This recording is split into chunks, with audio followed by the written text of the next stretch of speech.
Welcome to the case of the Golden Idol. This is, as you can see, a very pixelated detective game, or a deduction game. It gave me the likeness of the Return of the Obra Dinn. When I saw it and I looked into the description, it all pointed towards it. That's why I instantly felt like, man, this is a game worth playing. It's giving like not only that, but also Hypno Space vibes. I haven't played that on stream, but I played it on my own, and oh my god, that game was great. I want to know what this game's all about, but let's go ahead and get into it. Okay, so how do I want to play? With highlights, select this if you don't like pixel hunting. Oh, yeah. There's a good reason why certain old games ended up changing their mechanics. Because pixel hunting is really not fun. So yeah, with highlights, I can find everything I need to. I don't have to worry about clicking on the very small bits of every single thing. Like, oh, the tip of the paintbrush. Oh. Straight in, Jesus. Prologue. An abrupt termination of contract. Well. This is quite an interesting scene.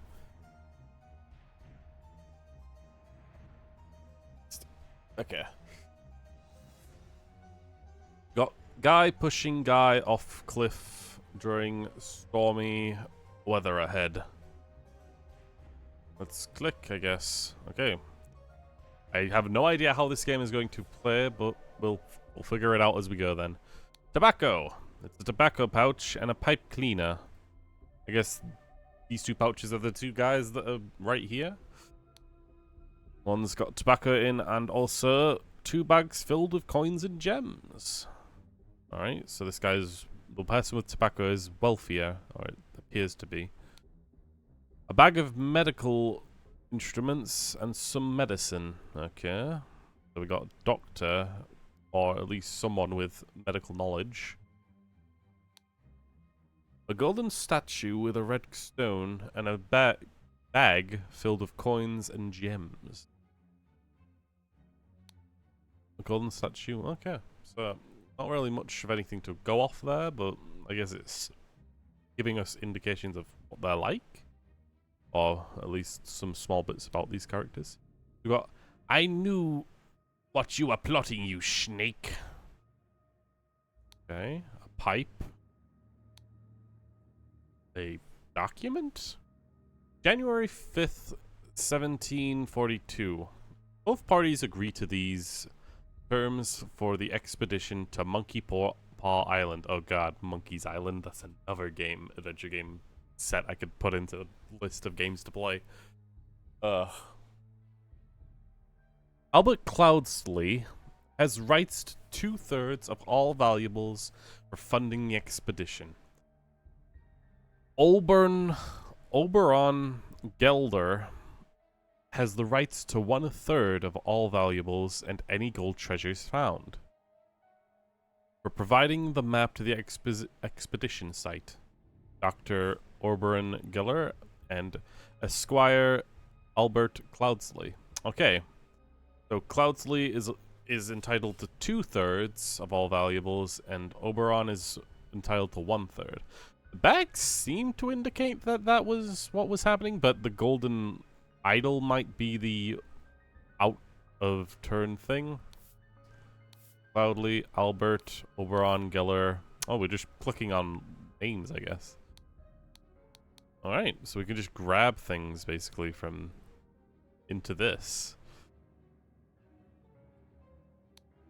Kinda wish I put these separate other ways, but okay. We got also a dagger. You didn't stab him, but you instead put him in a worse situation. Jesus. Okay. I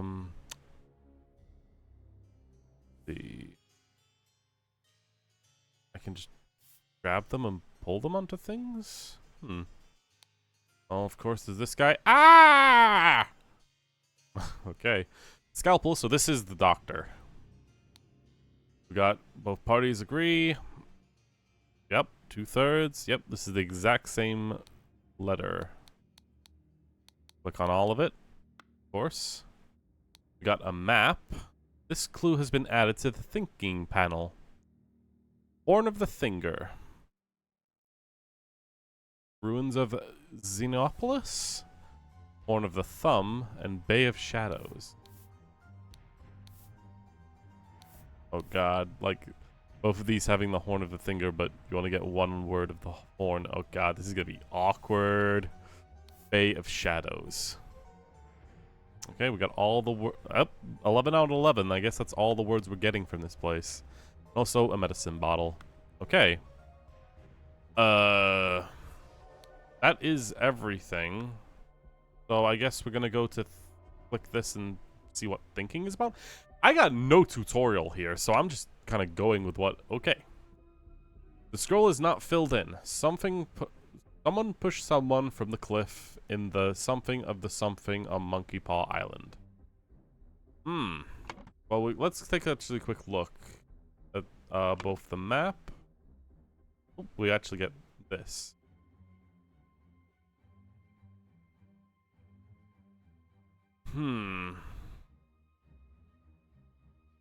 Kind of hard to say, but like Albert Cloudsley pushed Oberon Geller from the cliff. Oh, I can also do this. Prepare for 14-hour stream, guy. I don't know if this game is actually 14 hours. I'm just interested to see how far this game goes. The music is very quiet. Oh. When the scroll is completely filled in, words can be dragged directly from the slots. Ah! I've been correct in all this. Nice. But, the exact location is a bit hard to say. I guess 2 islands. Horn of the Thumb. I'd say that's probably where they were kicked off, because there's 2 islands in the distance there. Oh, apparently I was wrong. I guess Bay of Shadows? Nope. Damn. Could be, like, I'm gonna be annoyed if it's Horn of the Finger.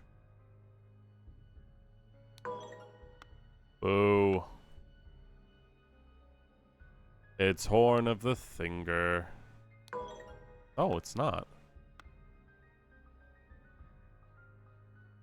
Oh, it's one of these places. Huh. I mean, what did I get that wrong when I put it in first? Oh, I guess I put something else in by accident. Whoops. You put Horn of the Finger in first. Oh, I thought I put Horn of the... Okay. I'm an idiot. Oops. Scroll has been fulfilled. Fulfilled, huh. I just said filled, but I guess this is old-timey. No hints accessed. At least I get, like, the impressive no hints were used.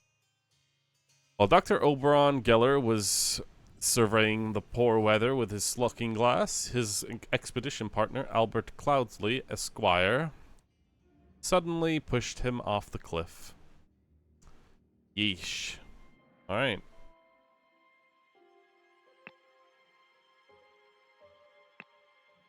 Chapter 1, Complications in the Family. Huh. Went straight into this. It's just trial and error. I guess that's what it might come down to at times, but I hope not to get to that point. Like, I had it right in the first one, but like... Yeah, okay. Let's continue and see where this goes. Chapter 1. Complications in the Family. The untimely passing of a rural gentleman. Yeesh, that is a lot more grim than I thought it would be. Alright, let's go straight to him, who has been added to the thinking panel. So we've got this guy, of course. Wound, head. The man is not breathing. His head is badly wounded. A ring of ruby. Okay. Wealthy man, it seems. Possibly married. Henry Clover. Lead poisoning. That is not what killed him, but I don't know, maybe. Maybe the shot was post-mortem. This clue's been added to the thinking panel. Okay, is this the same person?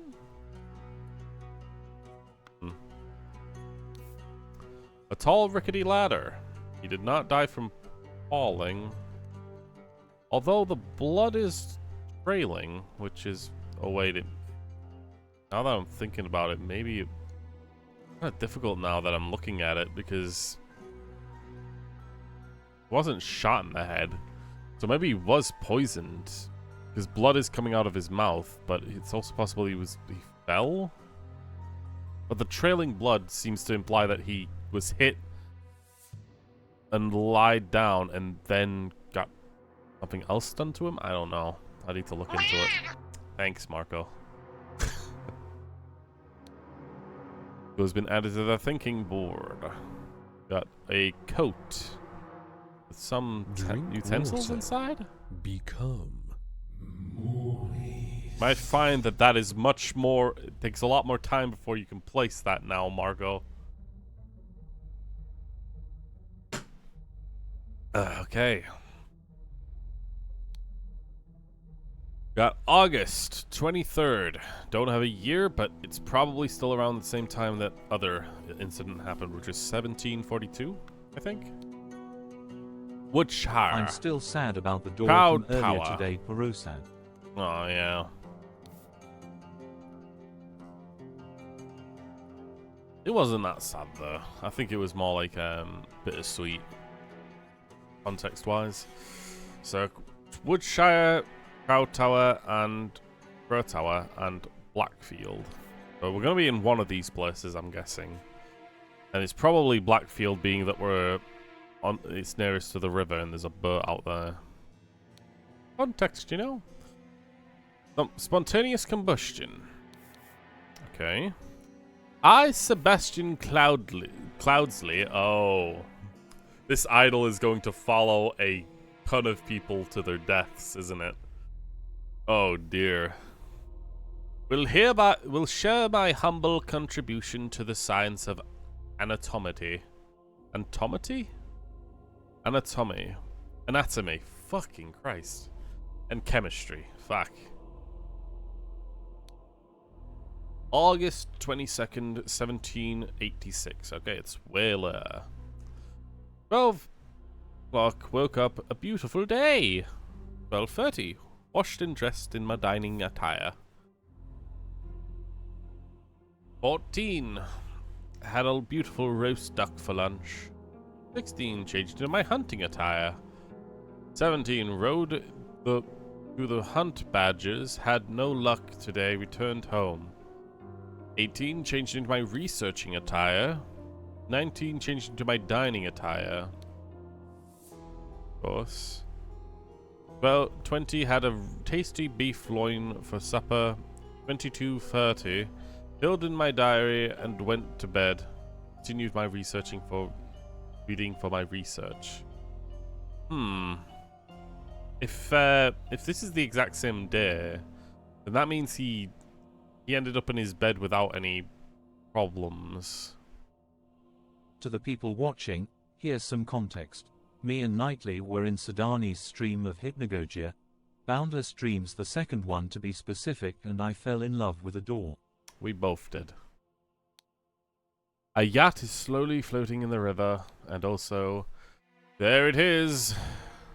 God, this is really taking me back to really old 3D adventure games. But they had like just really low-res 3D objects that spin. It's a very common thing. All right.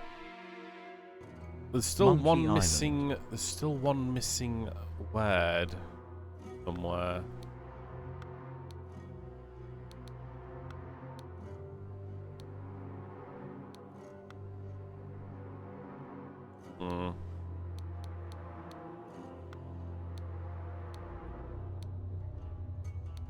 Researching. Yep, that's all done. Spontaneous combustion.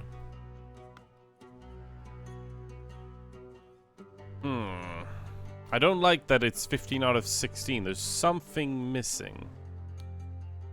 Although if I had to guess, reason why this is also black down here. I mean, I can just quickly put in Sebastian Cloudsley here.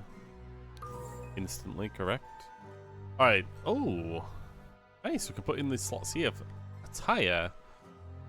So, this is researching, most likely. This is dining. And this is hunting? Like,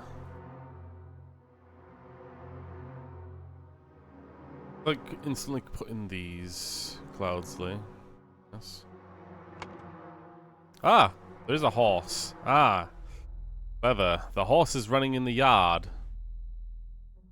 Okay, so he died wearing his hunting attire.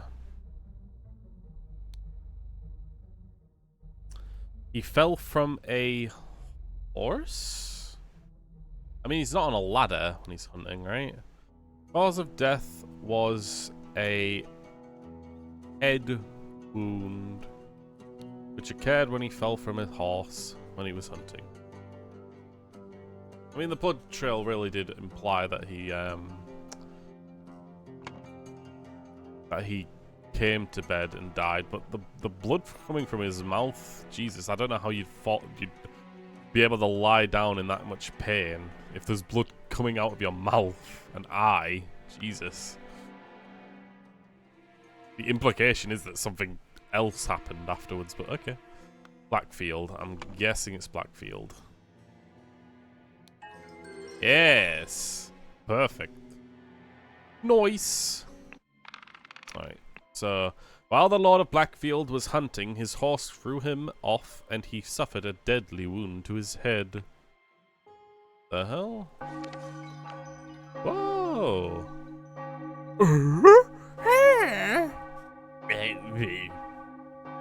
Sebastian Cloudsley. Okay. So he was buried.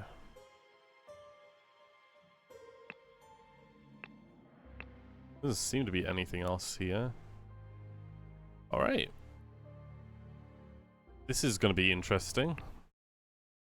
The dramatic departure of an outsider. Yes, this is quite dramatic, I'd say. This guy's having a freaking whale of a time watching. While this is interesting, I'd rather look at the other things. A scorched horse brush. A scorched knife. So, chances are this is someone who was working on the horses? Spare me, devil! I was simply following orders! Astonishing Monkey Man, property of the Pear brothers. Pear. Okay. A knife. Okay. A knife with an A on it. One has no letter on it. What the blazes? No pun intended. Monkey Island. I know. Freaking Monkey Island. I literally said, like, there's another game series I need to add to the list. August Forkley. Forkley? Forky? Yeah. Club Derby. Race win, place, show, wager. For race 3, win Raging Sultan, place, show, wager £35. I said that like 4 minutes ago. I didn't actually hear it. I'm blind, I'm deaf, I'm nothing. I'm empty. Thank you. Now, if we're all the same to you, I will take my leave.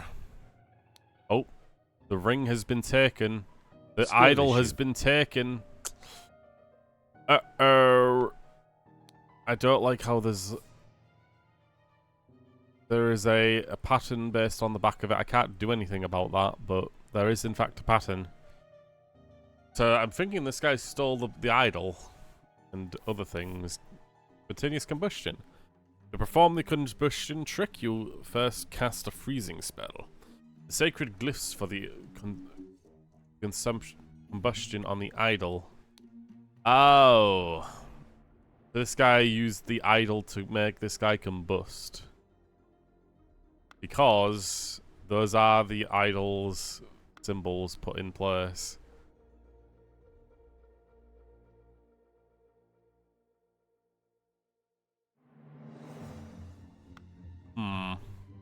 Jesus. Interesting. Okay, Ash Blair.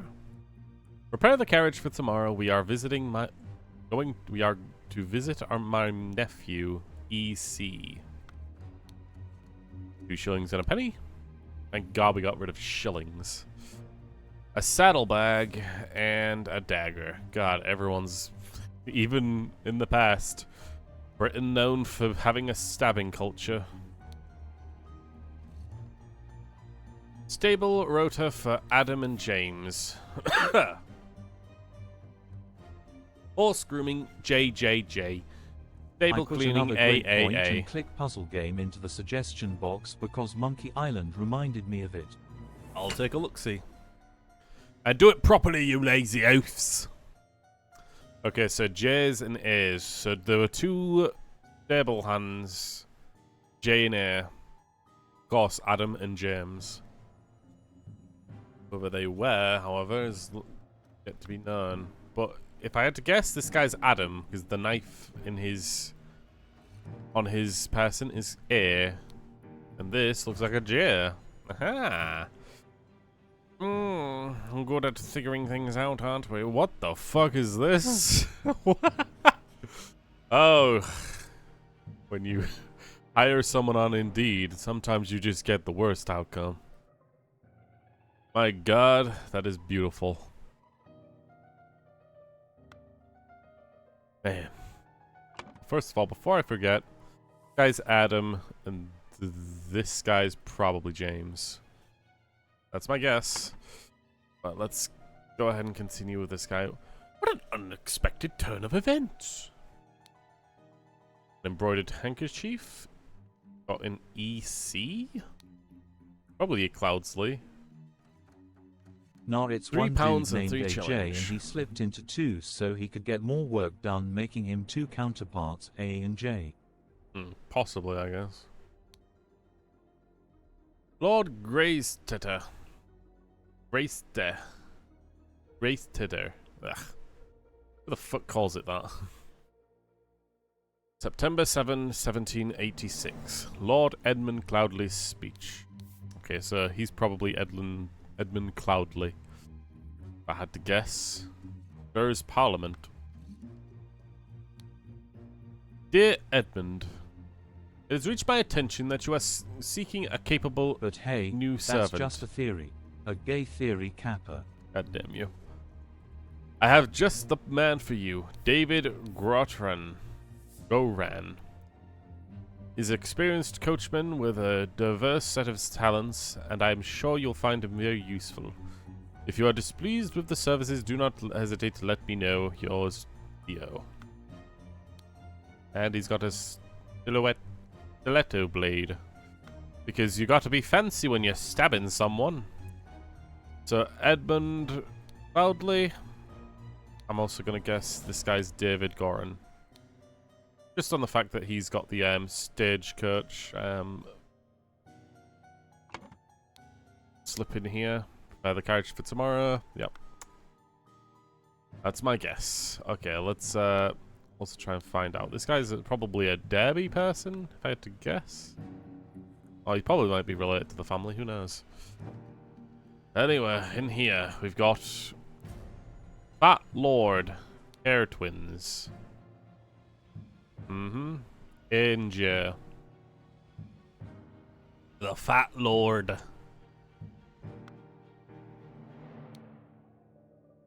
We've got Battley, Cloudsley, and Gilbert. Or Cubert? Yeah.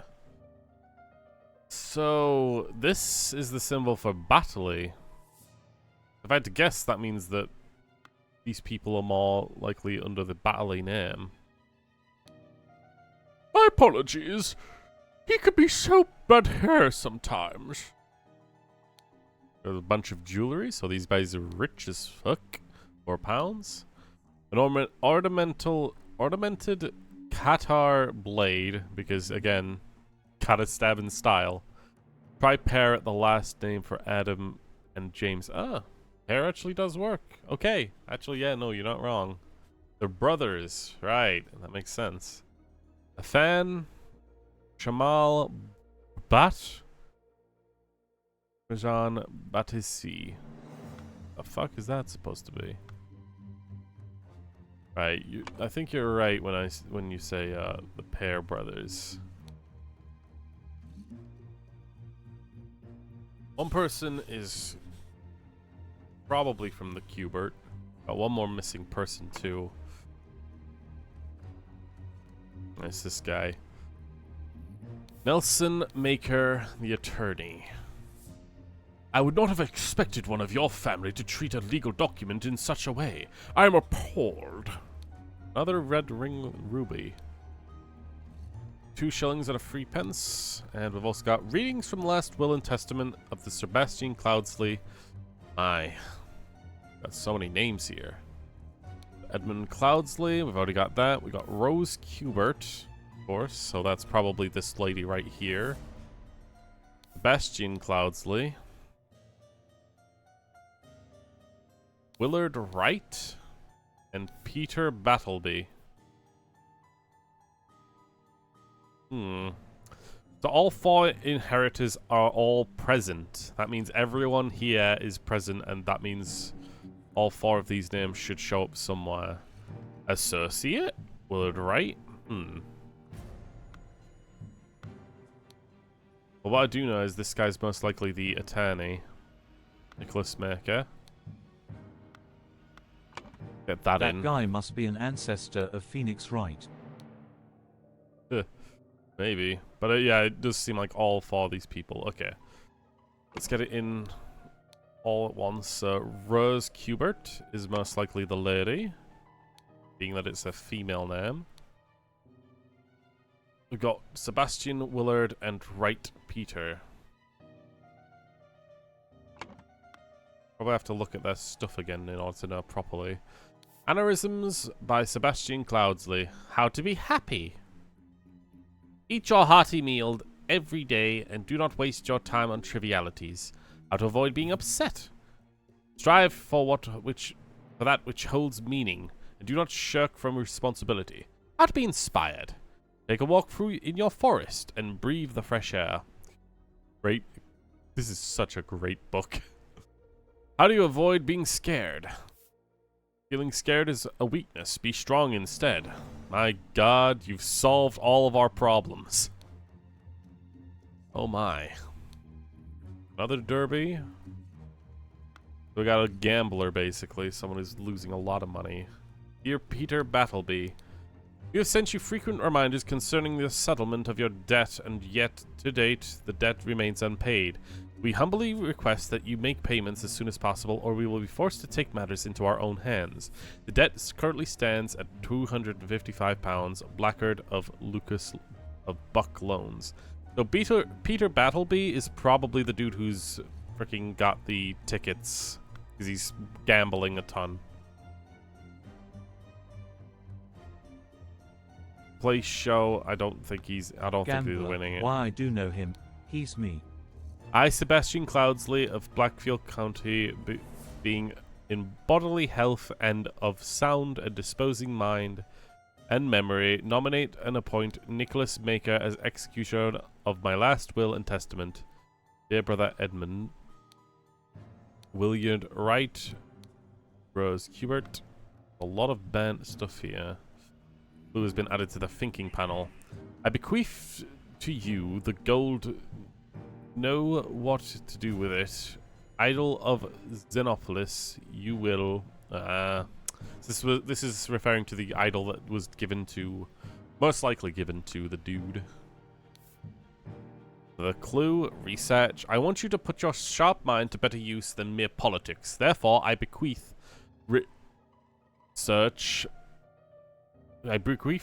to you these notes from research the research I have undertaken on astronomy. I grant you leave and publish it under both our names. Who has been added to the thinking panel. Your late sister, your mother, financial troubles to me long disclosed your help you. I bequeath to you, resolve to help you.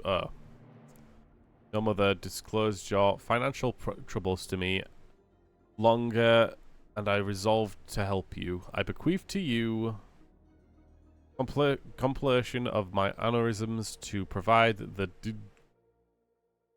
direction of in your life, which you so clearly lack. That's mean. And house. We met so rarely after you left. Therefore, I bequeath to you. You left for the colonies. Therefore, I bequeath to you my savings, land, and the Blackfield Man house. Come home and establish Manor House. My life and accomplishments. Museum of my life and accomplishments. Okay. Okay. Kind of difficult to really piece that together, but I'm pretty sure I've got a decent understanding of what's happening. Alright. So, as stated over here, Peter Battleby is going to be this guy. Peter Battleby? That means the last guy is most likely the dude that got given... which one would it be? Give me it again. It would be Willard Wright. Willard Wright. Aha! Alright, my late sister, most likely this. So rarely after you left for the colonies. Someone got the house. Willard Wright got the idol. I'm gonna lurk and get the achievements for Ace Attorney since now I have an emulator that supports retro achievements.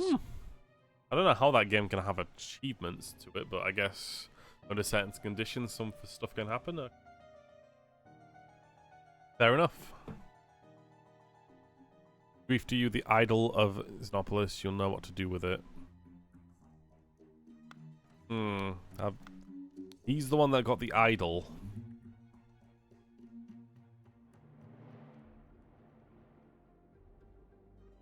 Edmund probably got the... I'm gonna have to look a little closer into some of this. I can send you the link, you so-called completionist Kappa. No need. The new servant. The oh, this guy's probably the researcher, yeah, because yeah, he's in politics. All right. Edmund is most likely the one that was given research, meaning probably Peter Battleby is given the home. Oh, nope.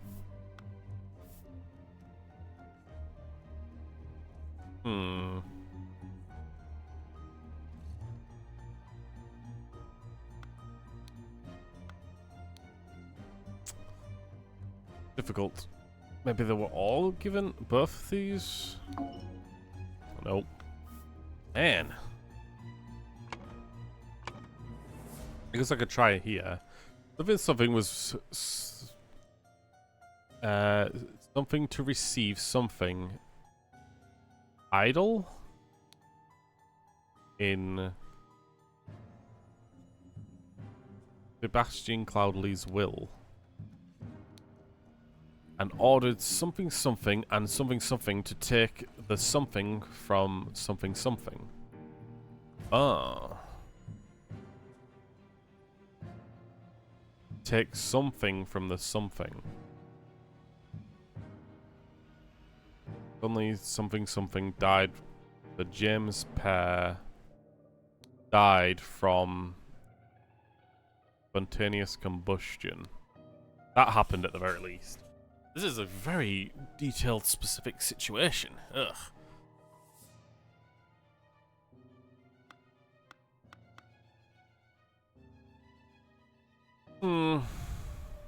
I definitely believe Edmund Cloudley is in politics. That feels correct.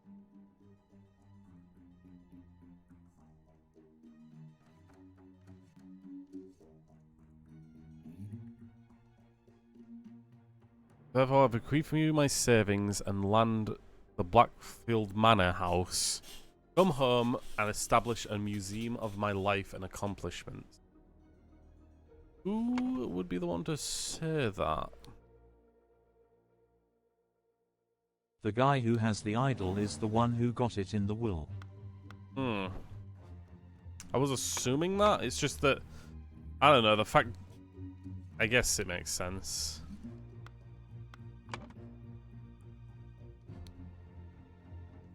But then, like, the only person left at that point is Peter Battleby. It says they're incorrectly filled, so...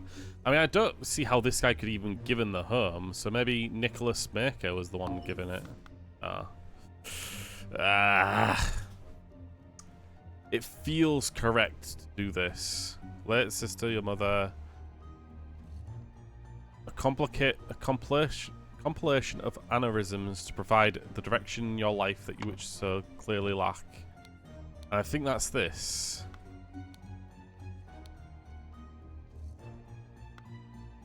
I think that maybe she's the one that was given. My late David. sister. It has to be her. I guess possibly. Oh.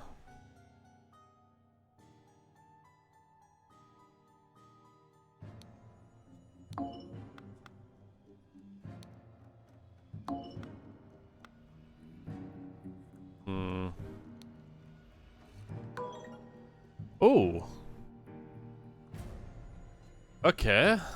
2 or fewer slots are incorrect.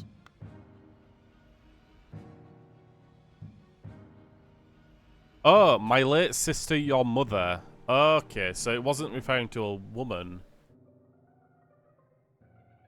Okay. So maybe this one is it? Ah, that was a bit of a tricky, but it said my late sister, your mother. So he's not talking to his late sister. Well, late, of course. God damn it. Right.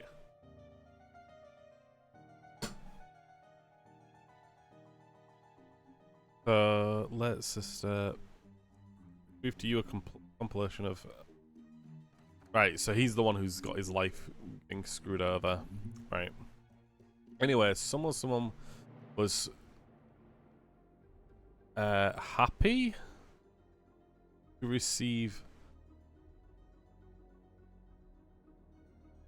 ordered someone and someone. Oh, probably the pair brothers to take the idol.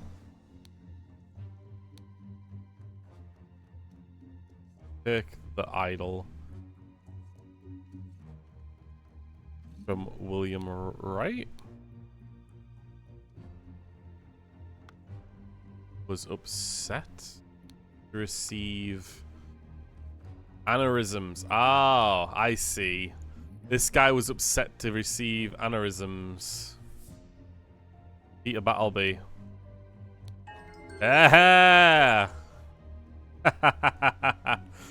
It makes sense now that you think about it if you look at the words that you got. He was upset that he received aneurysms in the will, so he tried to get the idol back using the 2 stable hands, and instead one of them ended up getting exploded into fire, which is pretty brutal. Role has been fulfilled.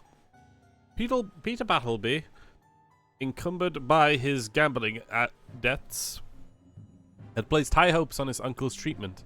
Upon discovering that he inherited nothing but a book of aneurysms, he tore up the will and ordered his servants to take the gold statue from the stranger Willard. Suddenly, one of the servants burst into flames.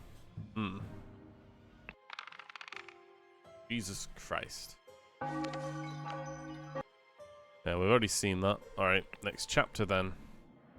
The chapter 2, The Cursed Inheritance.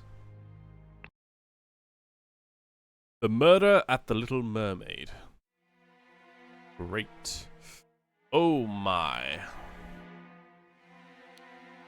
The man is not breathing. Really? I could have sworn I could see him puffing his chest out. A walking cane and another ring with a ruby. God, everyone loves this ring with a ruby. Revenge! Got a lovely pocket watch to my dear Morris. Watch is ticking. Watch is ticking. Ticking, ticking, tick, tick. What are you? Hello? Ooh. So there's a... Not just a pocket. Well, it's a... It's got a music box attached to it. So my dear Maurice. So it's probably his name. A washing bowl filled with slightly bloody water. Dear proud beastmaster. What the fuck? I've attended our departed brother's send-off and accepted the keepsake that he bestowed upon our brotherhood in his will. I shall send this letter tomorrow, September 10th. I hope it will reach you without delay. Already it is midnight and I will retire to my bed, as it has been a long day. May Grithron awake, proud beast initiate. Oh, great. We're dealing with a cult? Oh, that's just wonderful.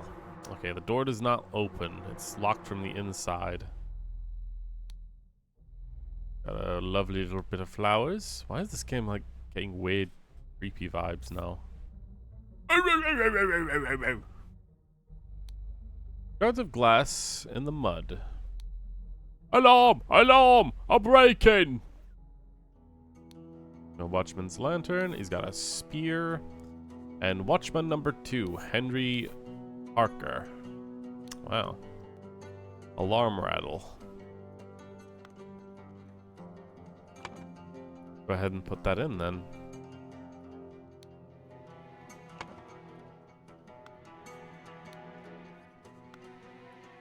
Anywho. A trapdoor in the ceiling. So, someone probably got in through the ceiling? The door was locked from the inside, then yeah. Door does not open. An empty bed not warm.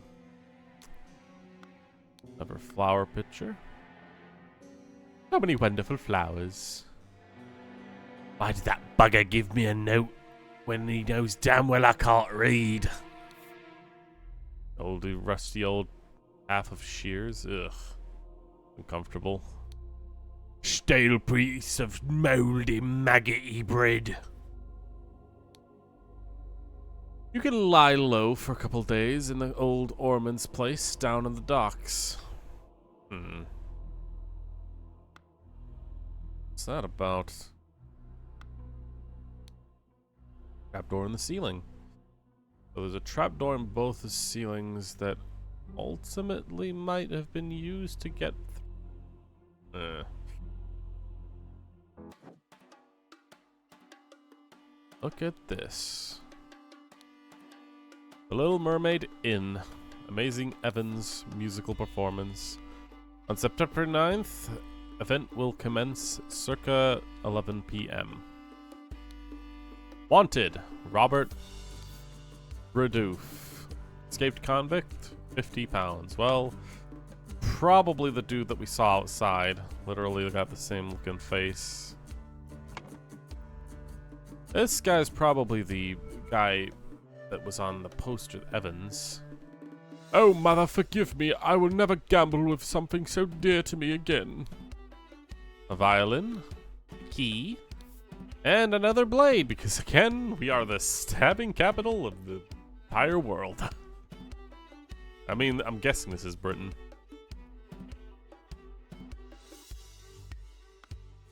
Okay. I guess something was used to kill that dude up there, but Anyway, let's get Evans in at the very least.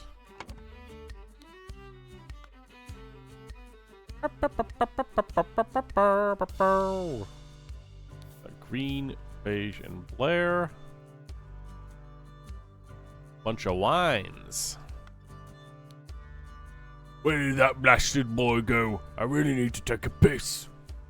Great. Another knife.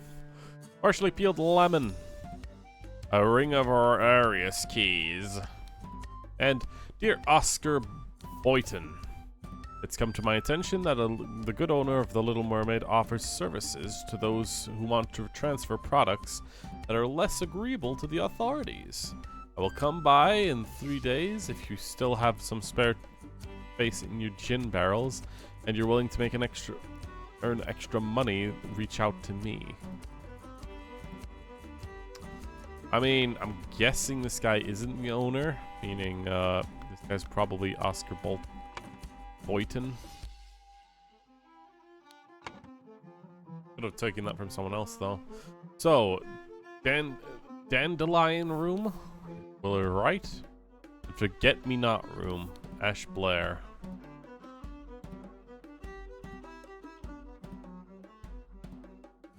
Ash Blair, which showed up on the wines here. Huh. I guess, if I had to guess, Willard Wright is probably the guy that died. If I had to, you know, truly guess. Since that was the guy from the previous chapter, you know? Then who's Evans? Or Maurice?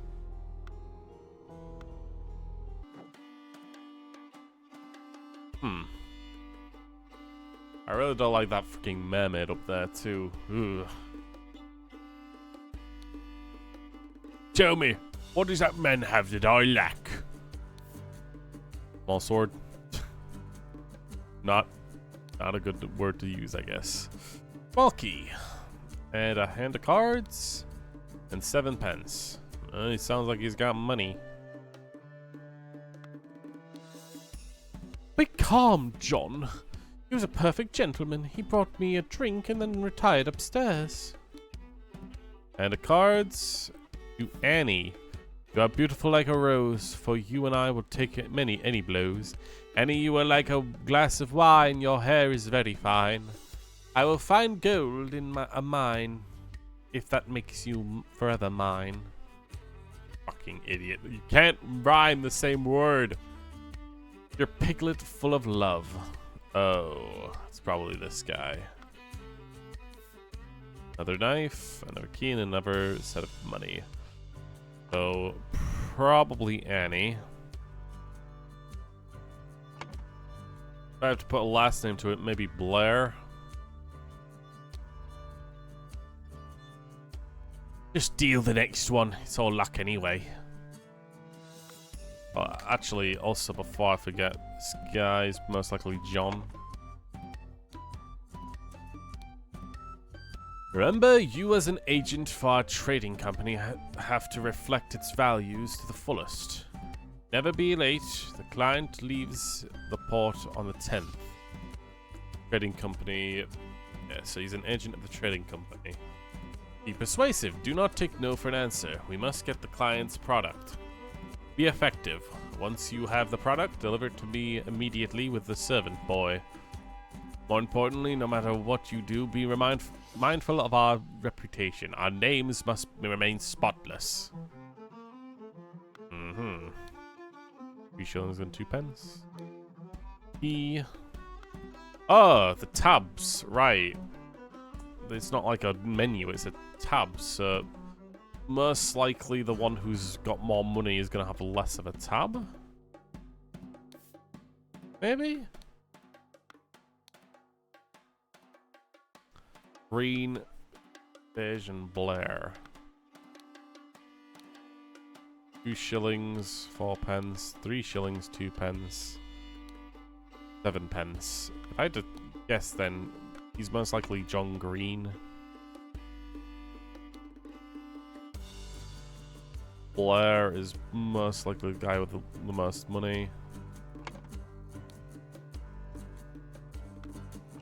Most likely Ash Blair. And then Burge. Yeah. That's my guess. And there's also Maurice, I guess. Nope. Something's wrong.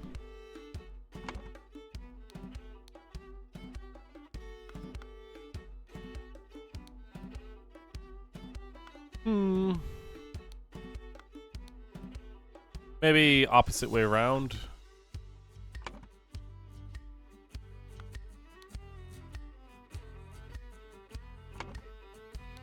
Well, that's the problem is that can't work. He has to be Blair.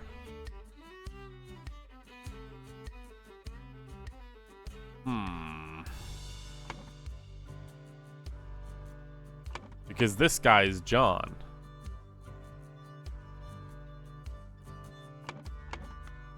This guy, and then she's like, "Calm down, John." Gah. Who's been added to the thinking panel? Oh my God, Jesus. Okay. I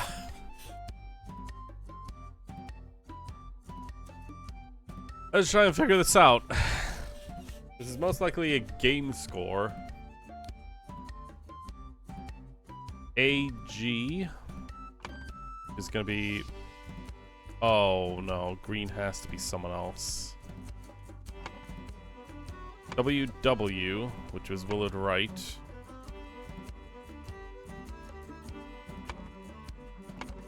Evans has to. Oh, Evans is a last name. Maurice is most likely there. Oh, there you go. I got it all correct there. Interesting. There you go. I got something out of that. Okay, so all of those have been put in properly. That means I can put all these in as well. So Willard Wright.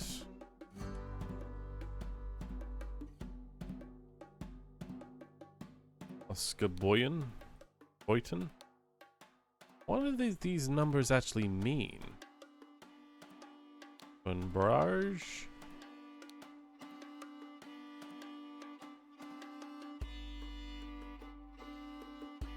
Any green. Any green. Any green. Jesus, any green. Irby again. For here. Oh, that's wrong. Ash Blair. There's also John Urge. An ME, which is Maurice Evans. There you go. So something crept into more Willard Wright's room through the trap door or window. I mean, the trap doors were both closed. While someone were all playing cards in the loud music. I mean, I guess this makes sense. If they were all here while this was happening. A fight ensues upstairs and Willard Wright gets stabbed with, I mean, most likely a sword. Or a knife of some sort. Thanks for not giving me any, like, indications here.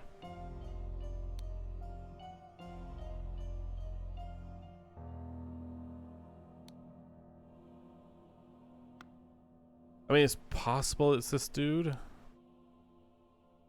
Oh yeah, it was definitely through the window.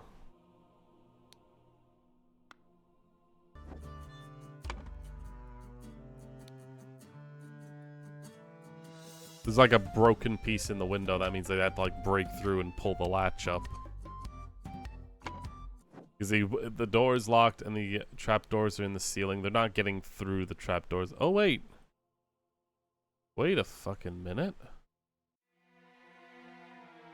How... Was it Ash? Because... if they actually did go for the trapdoor, like... seriously? Why is the stool there if it's not to go up to the trap door? Was it to paint on the walls? No, it can't be. RR. Oh, revenge. RR.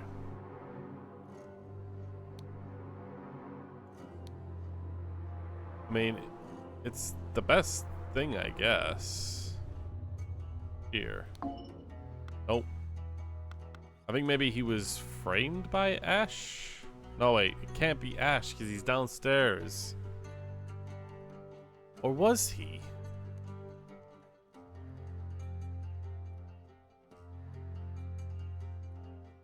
What even is this? These numbers?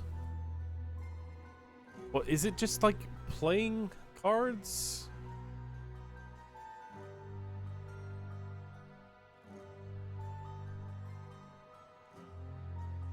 Someone crept into Willard Wright's room through the window.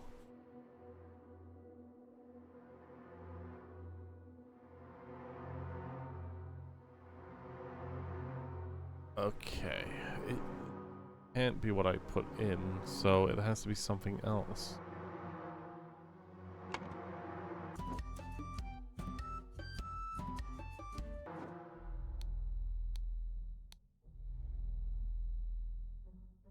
Okay, lie low. And escaped convict. I don't see why he'd go for revenge. And how many killers like sign their own name into the wall?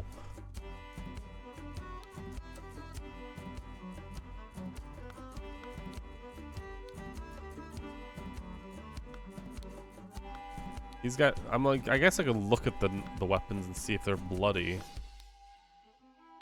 And they're not. None of them really are.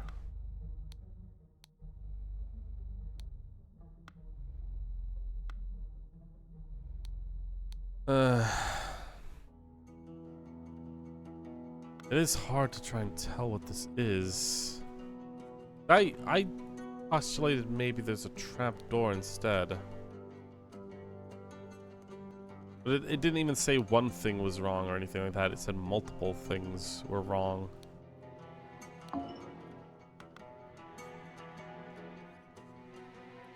I'd be annoyed if these being in a specific set.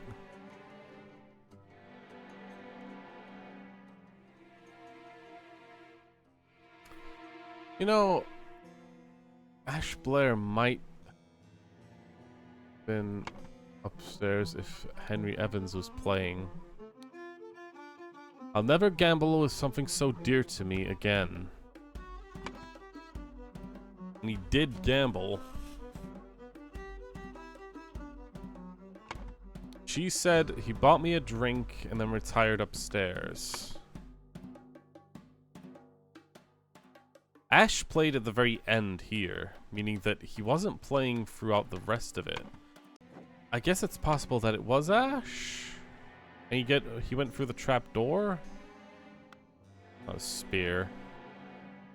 That means it was most likely his weapon, which is the Navaja? Wait, that's not Ash. Guy is dagger.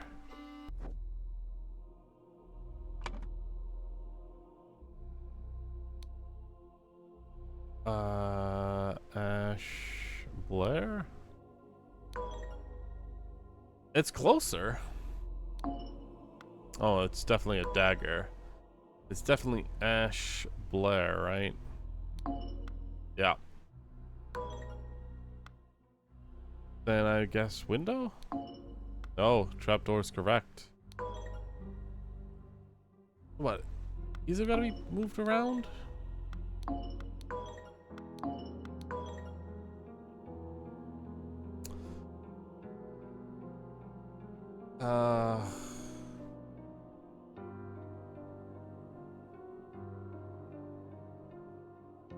I'm very close. Is it just his room as well? Oh, it has to be that.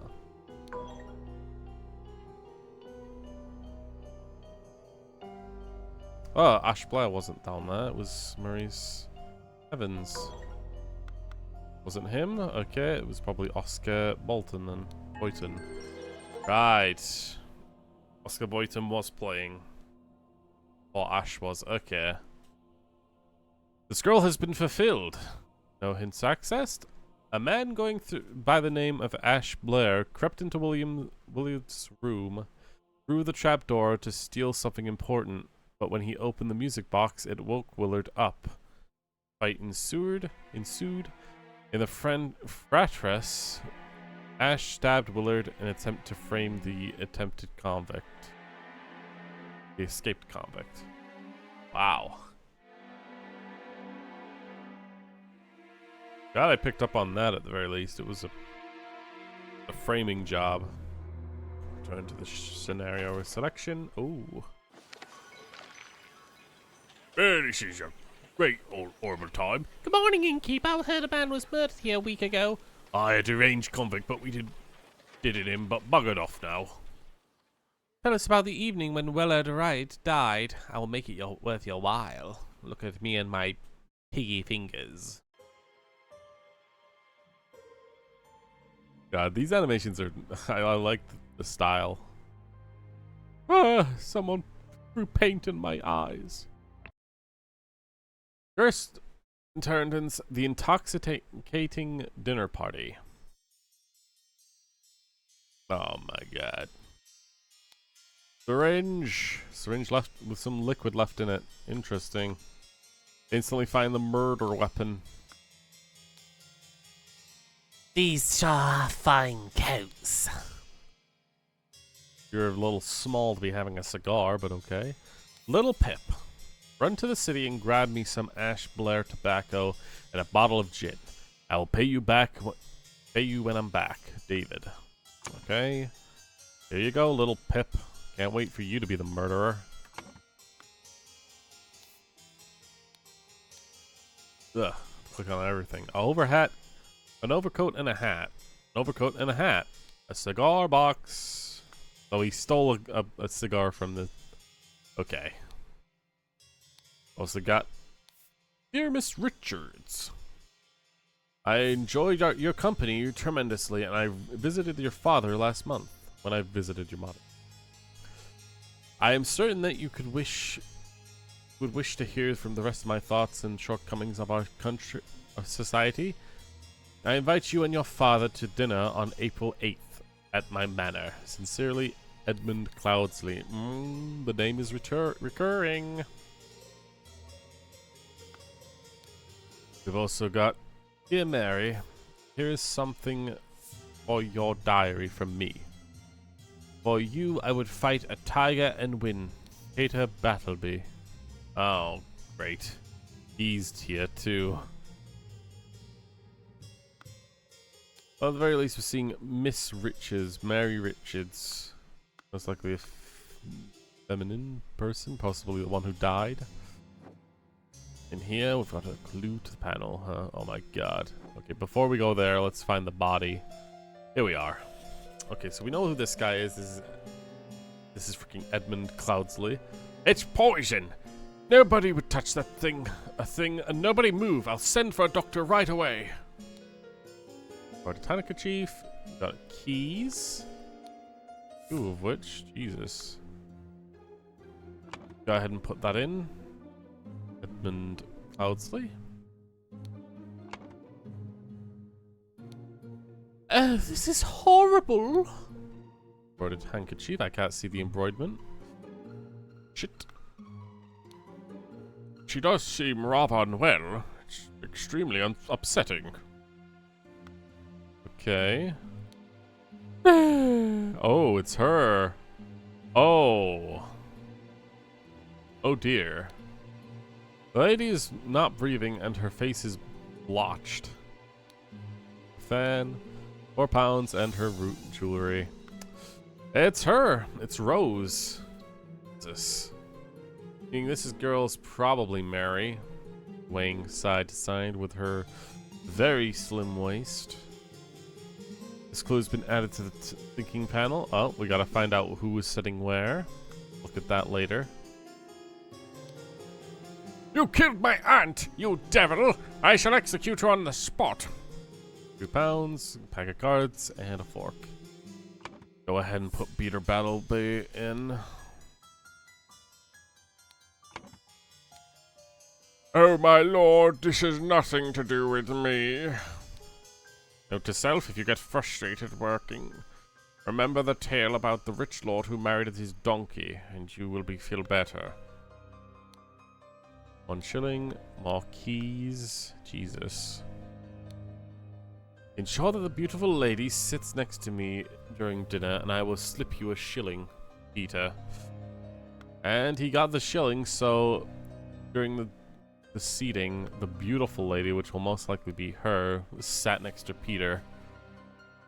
I need to find out who ordered what, really, to find out where people were sitting properly. We've got water, which is why I put it in such a specific glass. A roast, salad bowl, half full carfrey of amber liquid labeled brandy, half full bottle of red liquid labeled wine, almost full carfred of yellow liquid carfey of contains lemons, and half empty bottle of cloudy liquid labeled peptonic. That's gonna be important to find out who was drinking what where, because it does seem like they were all drinking different things. Cool. I guess we might as well get it all in. Salad untouched. Glass of cloudy liquid untouched. Partially empty glass of clear liquid. Red liquid and cloudy. A partially eaten piece of roast. Partially eaten salad. Partially eaten salad. Bread and a cigar. So one of the cigar coat person was sitting here. Partially empty glass of amber. Partially eaten chicken piece of roast. Partially eaten salad. With, of course, an empty glass of yellow liquid. So quickly find out. Had the cigar. Probably this. Oh, it was the one who's Davis gave the note. David. But I do know that David was sitting with the cigars.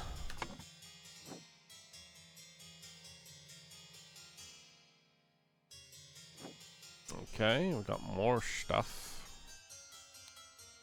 Safe. The idol in, of course, because we can't get away from that damn idol. Well, well, Edmund.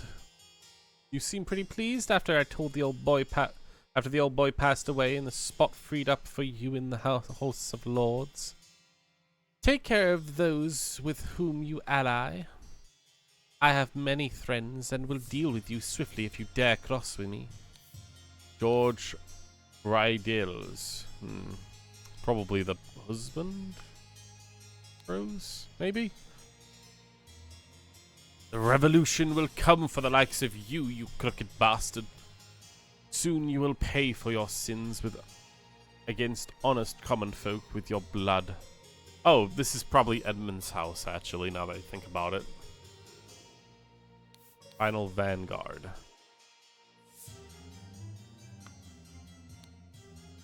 Edmund Cloudley, of course. Once more, you have failed to answer our requisition.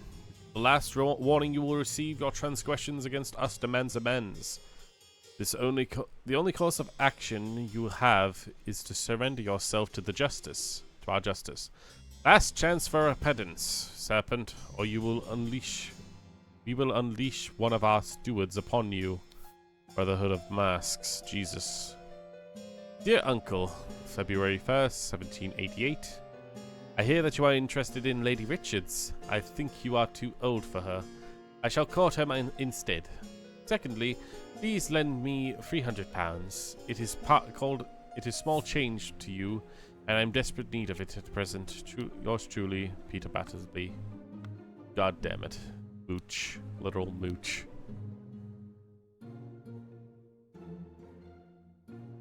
Dear Edmund, this cannot continue. Since my return and move to Sebastian's manor, he has asked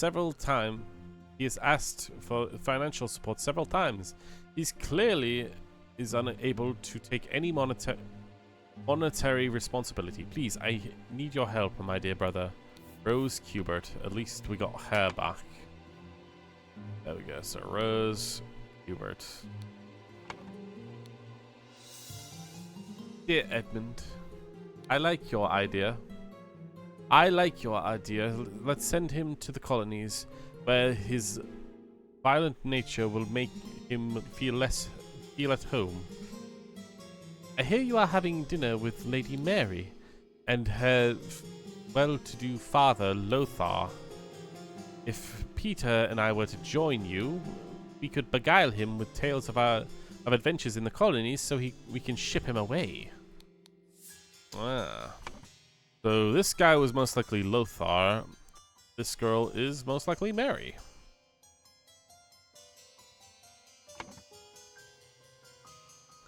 I suppose the cuts also imply visitors, right? So one of them was most likely David as a last name. Oh, the Lothar, his last name. I don't know. I'd probably have to look at that again. Well, hard to say. Miss Baker's starting date 1787, August 1st, position housemaid. Yearly wage £9. Okay, so Miss Baker, one of the housemaids is Miss Baker. Alright, we got. Due to the sensitivity of your stomach, I advise abstaining from alcohol for the next month. Also consider a glass of peptic tonic before eating to avoid upsetting your digestive system. Sealed bottle labeled opium. Why? I love that. 2 sealed bottles of cloudy liquid labeled peptic tonic. And that's what was being used at the dinner table. 2 people were, in fact, having it. One person having a lot less than the other. 2 bedrooms? Oh my. A pair of twig dolls and a bottle of pink liquid. Partially empty. Oh, this is not looking good for the killer. Once your target has ingested the love potion, establish eye contact and hold it for as long as possible. In most cases, the effects will be felt within 2 days, depending on your own appearance.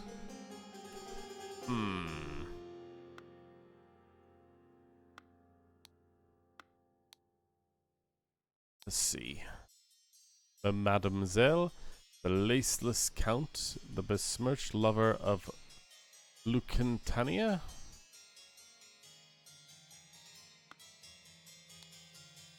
I will not change the rule that the staff member who has worked here the longest gets the bottom room.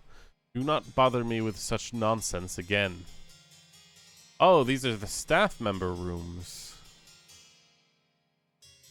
Not change the rule that the staff member who's worked longest here gets the bottom room. Okay, so longest staff member who worked here is in the top room. Interesting. 4 shillings and a penny. A knife. Gorse. Gorsh. Ink pot. 3 shillings, 2 pence. Stack of candles. Remember to take the 4th one from every row. Okay. Raolo Cthulhu? Cthulhu? Star Child.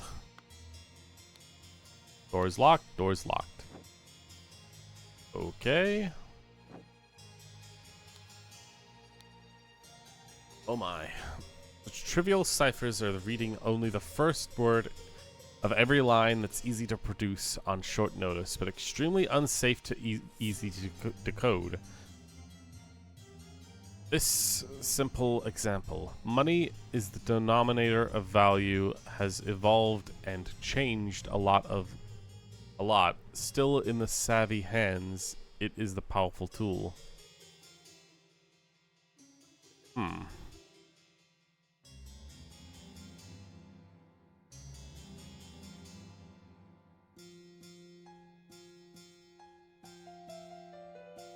First word of money has changed hands. Oh, okay, I see. So I guess I need to look up all of these kind of things and try and look at the first words of every letter and thing. I will not. I that worked the me. No, that's not it.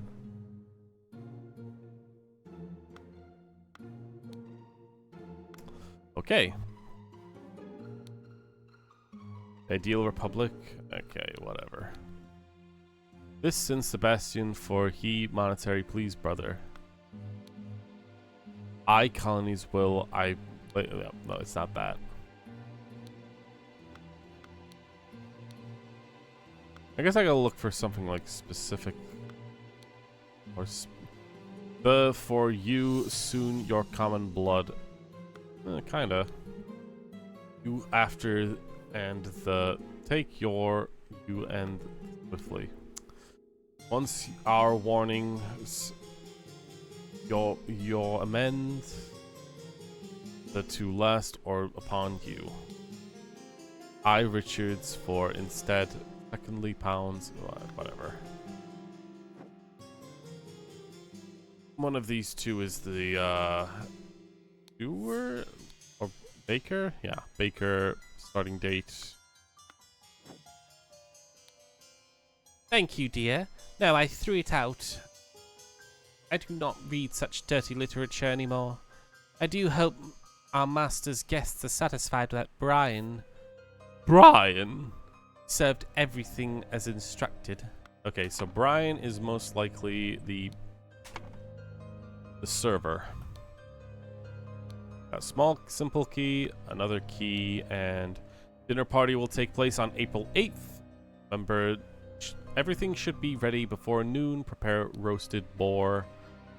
Young Miss Richards may not enjoy the meat, therefore prepare some alternative side dish. Richards.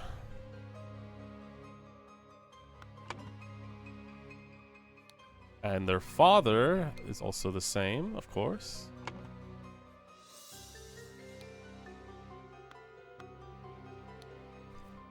Of course I can give you some candles for your room, Lucia. I assume you're itching to continue that scandalous novel. All simple key. Dear Ada, I have to use this letter to share good news. There is no substance to the claims that your late husband used his position to squander church money. The judge has decided to remove all accusations that you will be no longer a target of baseless gossip. I truly, sincerely hope that this will provide some comfort in these dark times when ignorance and impudence go hand in hand. May our Lord steward over our poor souls. Their use has no comfort and nah. Now I'm looking for ciphers.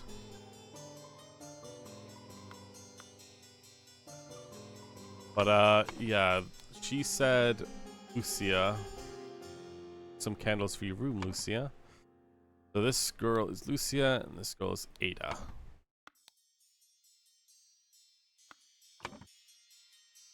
That also means that Ada is the shorter person, or the one that hasn't spent the most time.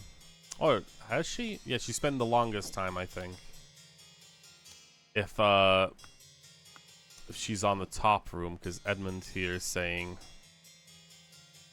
who's here longest gets the bottom room. Do not spend. Will not change the rule that the staff member who has worked here longest gets the bottom room. I will not change the rule? Oh, it is in place. Okay, so the one in the bottom room has the longest working here. Baker, starting date 1707. One of them is Baker. And the bottom room is one that doesn't have candles in, meaning this woman's. I'm a guess. Jesus Christ, there's so much. Oh, it's these rooms too. Okay, never mind. On. The bag here with 2 keys. Oh, goodness. What's the deal? This top room had the keys being made. Take every 4th one from now on, from every row. Jesus Christ, this is so much more complicated. Paint. A sealed pot labeled print paint. Down with the parasites. Too long have they feasted on our blood and sweat. More candles.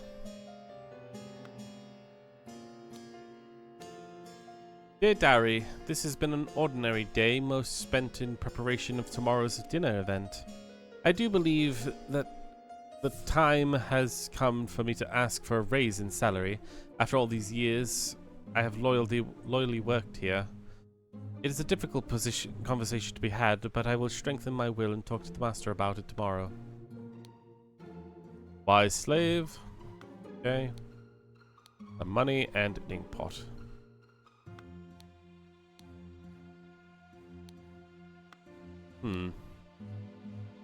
Oh. Ash Blair, finest tobacco. Set of lockpicks. Dagger, pistol, and David. Clean up the barn until Wednesday. I plan to continue experimenting with the artifact. So, this guy's Brian David, maybe? We're thinking of service people.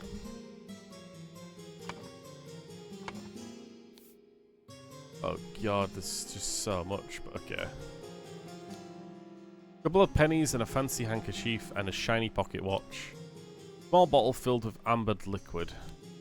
Another key, like all these keys, man. Monkey Man and Dark Hand versus Dark Hand. Monkey Man 2. Tooth for tooth. Okay. So someone was staying up here.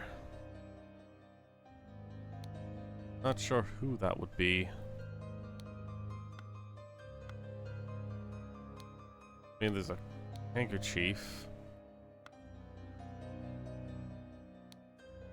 Doors the outside, not locked. Bunch of foods, lemons, basket potatoes, flour, water, cut vegetables, and big piece of meat.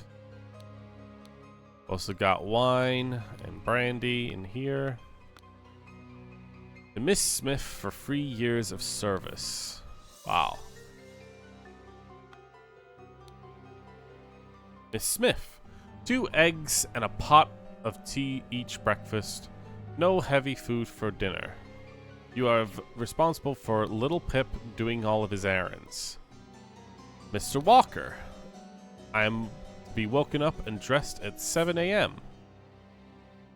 I expect to receive my daily newspaper by noon. Miss Baker. I expect all my rooms to be cleaned every day, twice on the days I have visitors. NB. David Goran's job requires that he may arrive or leave during night. No complaining about this.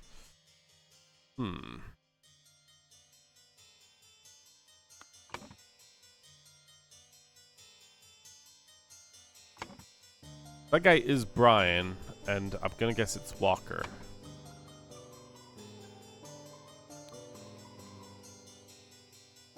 One of these people has to be David then.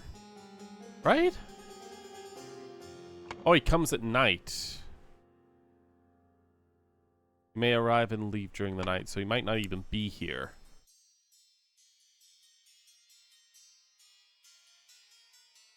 I mean, that's my guess.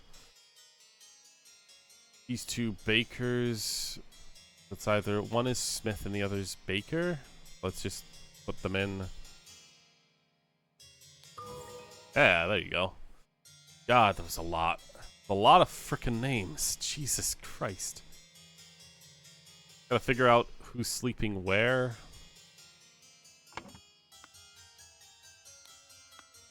The character who doesn't have candles in the room is probably gonna be Baker, right? Or the one who asks for candles. And also reads smut, right? Oh, yep, it's gotta be hers. Okay. So she's most likely staying here. This girl's got candles. It also said the most bottom room is the one that has the person who stayed here longest. With 3 years of service, Miss Smith gets the bottom room. It's here. Probably the same for this one too.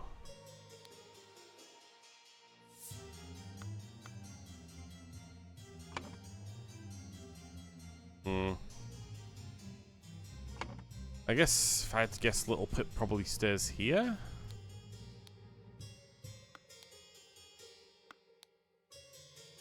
I mean, who else would read this kind of books, right? 3 pence.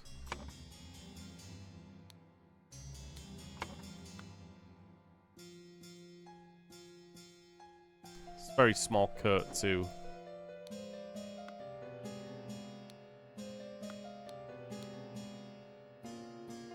Grab some Ashblair tobacco and a bottle of gin. I'll pay you when I get back.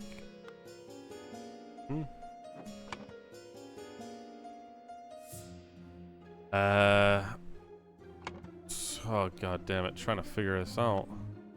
This is David's room. Yeah, the tobacco. So David.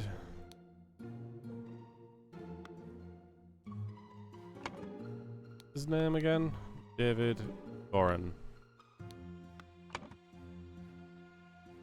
Probably David Gorin here, if I had to guess. But who's NB? Nobody here is NB.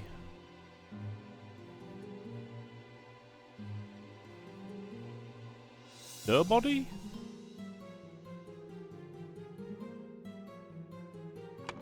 I don't know. I'm guessing probably the yeah, dear Diary, this has been an ordinary day, mostly spent in preparation for tomorrow's event. I believe the time comes for me to ask a salary raise. I'd like to hear loyally for all these days. If a good conversation to be had. This guy's got candles in his room, so I'm guessing it's most likely going to be the dude, Brian Walker. Means top room is most likely Ada Baker. Yeah. Nice. Okay. God, we're getting there. This is taking a lot more time to get through because there's a lot.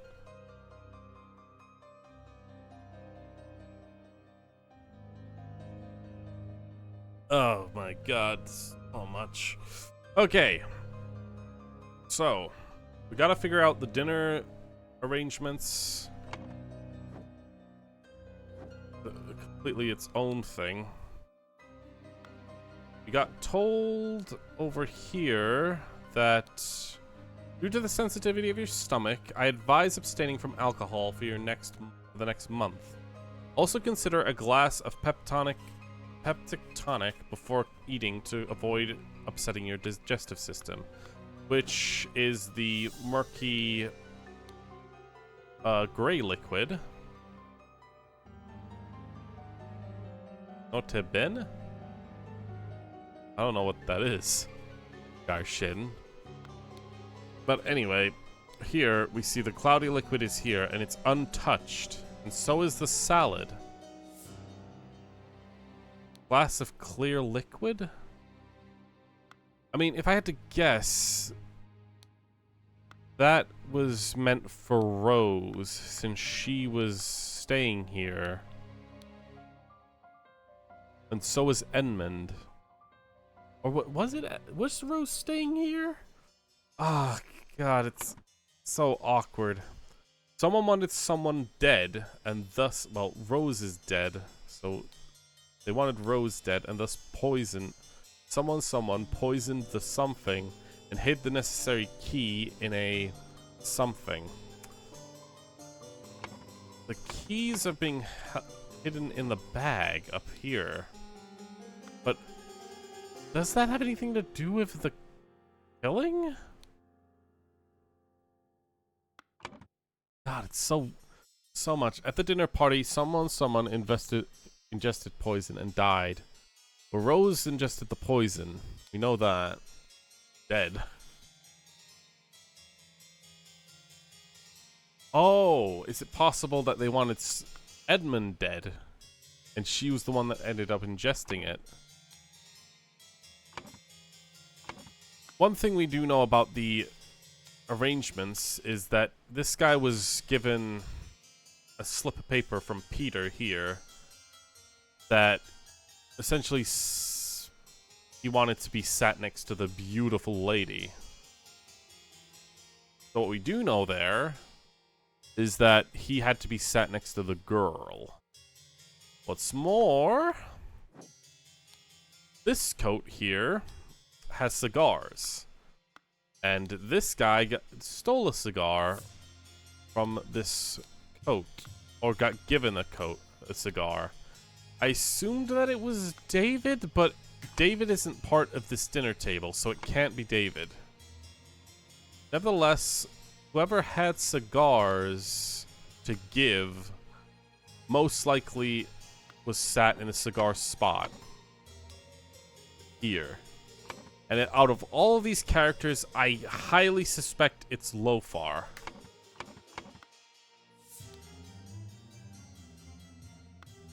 Because Edmund already lives here. He wouldn't have a coat up. Peters just doesn't have money at all. What money he does have is just he spends it gambling. I highly suspect that Lofar was sitting at the cigar area. That's my big guess. Of all of the other stuff,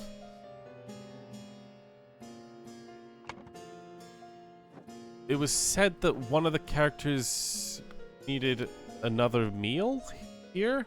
They couldn't eat the meat. Wait. Responsible for Little Pip doing his errands. I am to be woken up. Yeah. Not there. Okay, was it here? Okay, here we go. Everything should be ready before noon. Prepare roasted boar. Young Miss Richards, which is Mary, appears to not enjoy the meat. Therefore, prepare some alternative side dish, which is salad. 2 free salads were eaten, and Mary can't have been eaten at either of these. Out of both of the glasses, I'm guessing the one that was fully drank and has the gray is Rose's placement. And Mary would be up here. Peter then would most likely be sat next to Mary, as the butler did have a shilling. So he was given the money for preparing him in that specific spot. And thus, Edmund was in the last spot. I'm wrong. Fuck. Okay, great. I guess maybe Peter ate the most? I haven't seen any kind of, like, drinks beyond the cloudy tonic. Although the tonic does imply that they would be sitting here, the person who lives here. Oh, man. It was wrong, and multiple... It tells you if you've only got, like, a few wrong or a lot wrong. So, a lot was wrong there. Ugh, god damn it. Can I find anything out about what they were drinking? Sadly, I don't think I can. You guys are holding keys, a lot of them, which is kind of ridiculous. Well, I guess I can find out. Almost full. A lot of wine was used. Half full. Salad bowl, roast, and water. It doesn't really help there.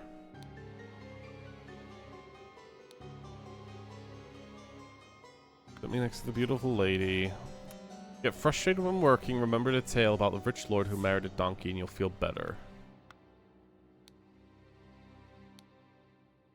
Partially eaten. Untouched salad. I mean... Okay. Clear glass of liquid. I guess it's possible that Edmund was sitting here. He's the one who owns this house. That tonic and the medicine thing, that was all for him. It has to be. I keep trying to like interpret that she's the owner because she's dead, but that's wrong. It's possible that I just had those two mixed up and it was like this. Because Miss Richards can't eat meat. Edmund has to be at least taking the cloudy substance before eating, and the salad hasn't been eaten. And then Peter took this one. Yeah! Got it in the end. I got it in the end.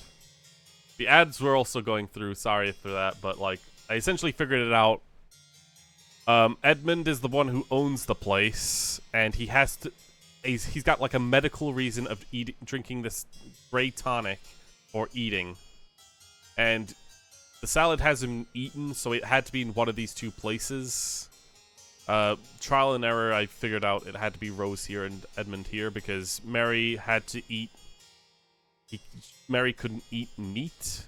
I know Lothar had to be here with the cigar, and Peter has to be sat next to Mary. So, we figured it out eventually. Now, on to the actual mystery, which is the murder. Someone wanted someone dead, and thus someone poisoned the something and hid the necessary key in a something. Well, here's the weird thing. There's a syringe down here in the statue. Do I have a picture, a word for statue or vase?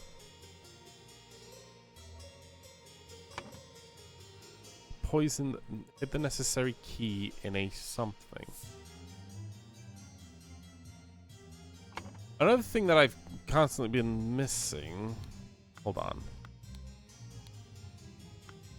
is that it was set up here that there's a cipher thing. It's actually interesting that it said, consider this simple example of a cipher where every first word of the same on a set of words, money has changed hands. It's like a secret message, right? But I haven't seen any message make sense out here. All of this just doesn't work. The idol is still here, which is interesting.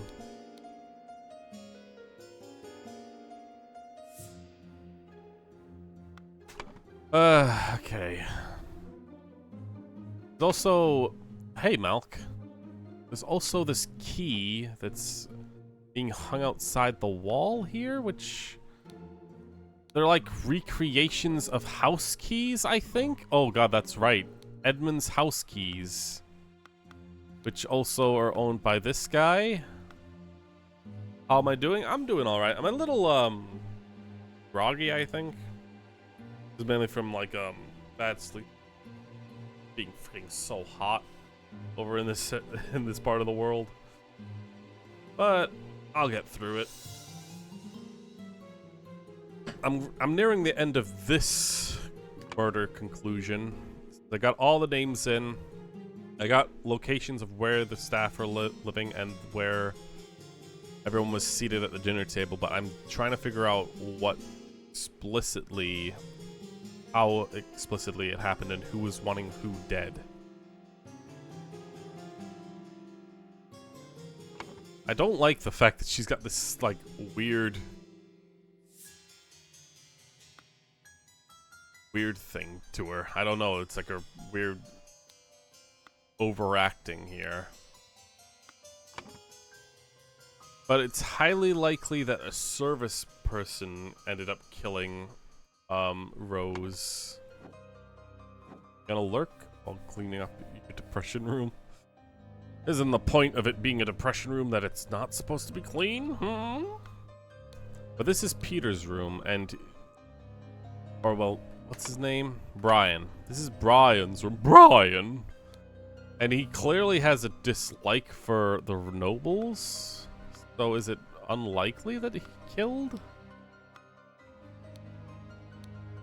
David, clean up the barn until Wednesday. I plan to continue experimenting with the artifact.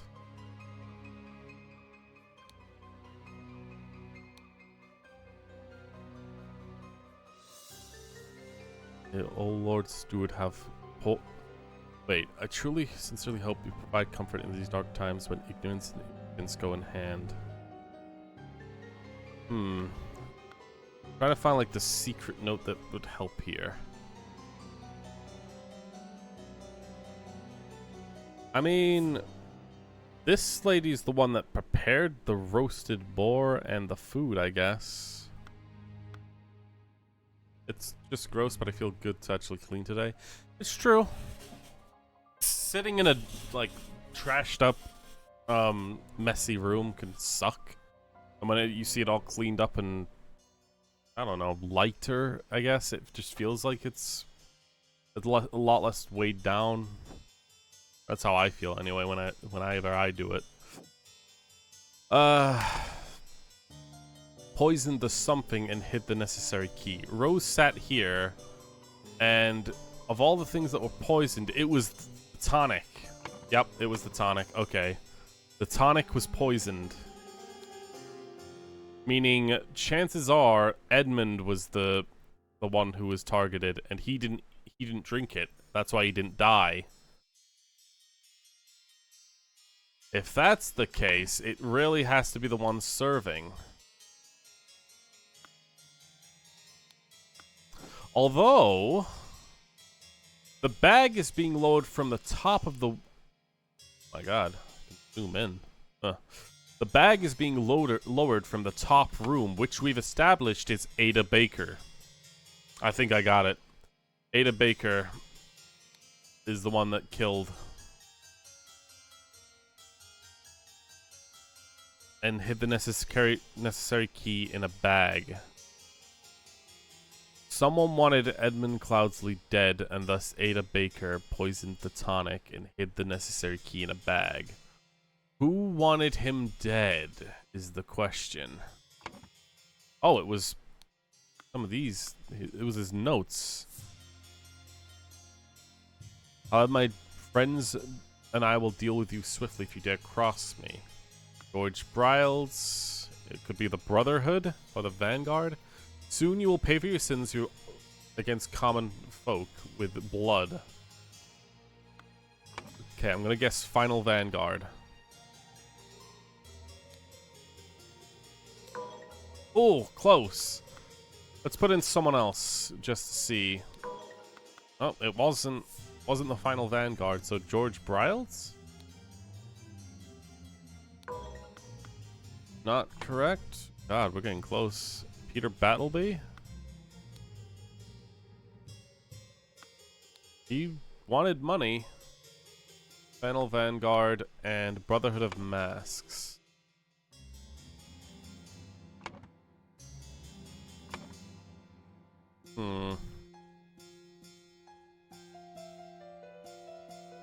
Was it Peter Battleby? No.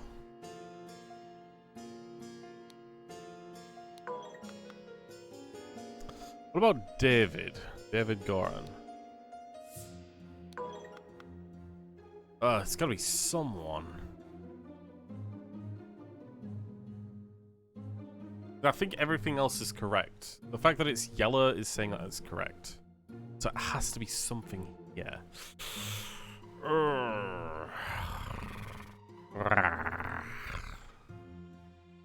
Did I put George Burley's in?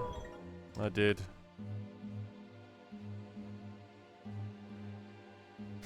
Is it Pocket instead? Because he might have hit it in the pocket. I guess I should check Ada's pockets first. Nope, it's not hidden there. Hold on, let's just switch. Let's put in someone random, anyone. Where did Steward come from?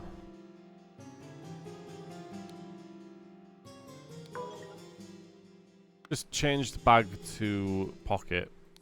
Yep, see, instantly it says no. So bag is absolutely correct.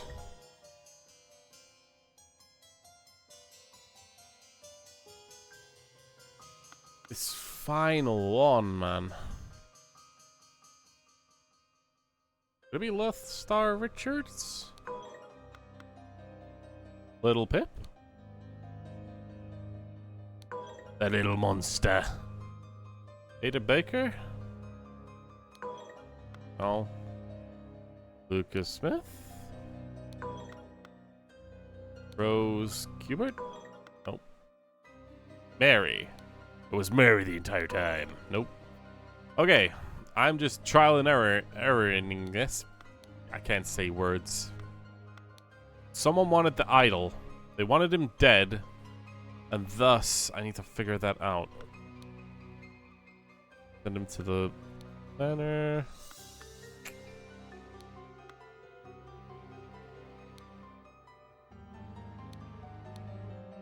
Remember to take the fourth one from every row. I don't know what that means. The fourth one from every row.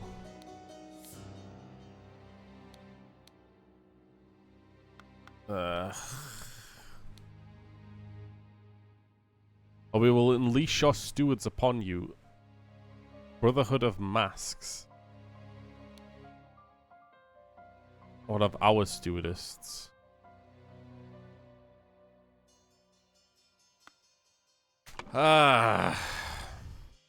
I don't want to use a hint. I genuinely don't. Hold on. I got those monkey named Striped Hand Monkey Man.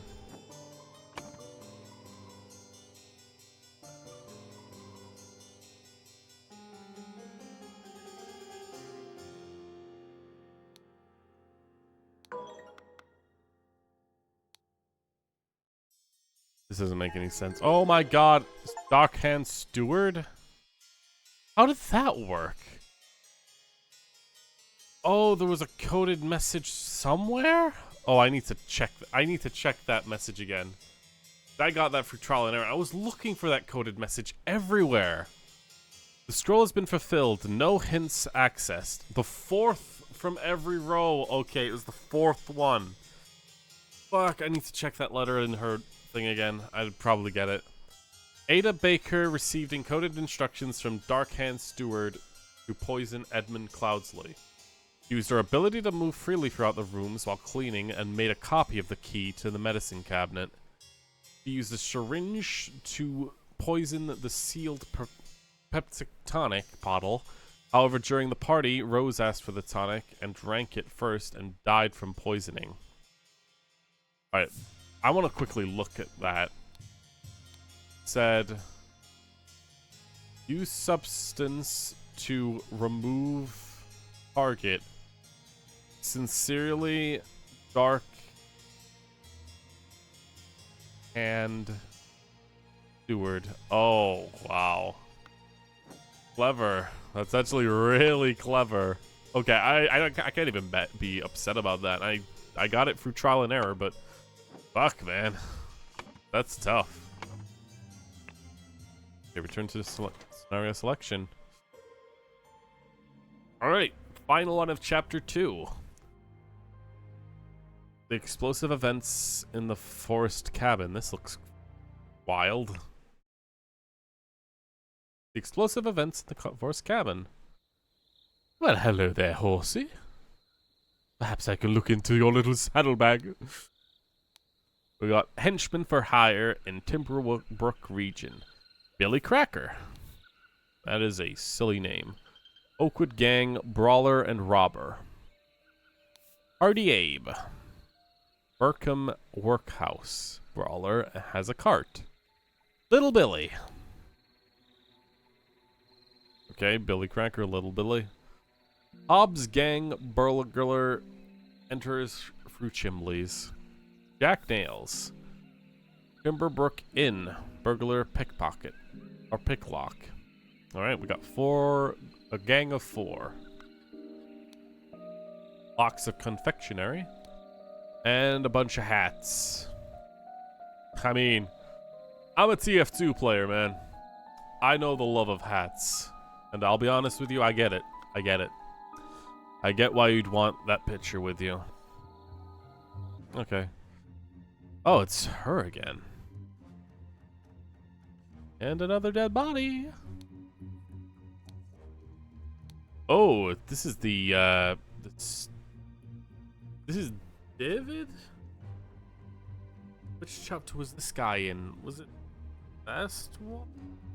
Not the fast, the very fast one. I mean the, wasn't he the stagecoach dude?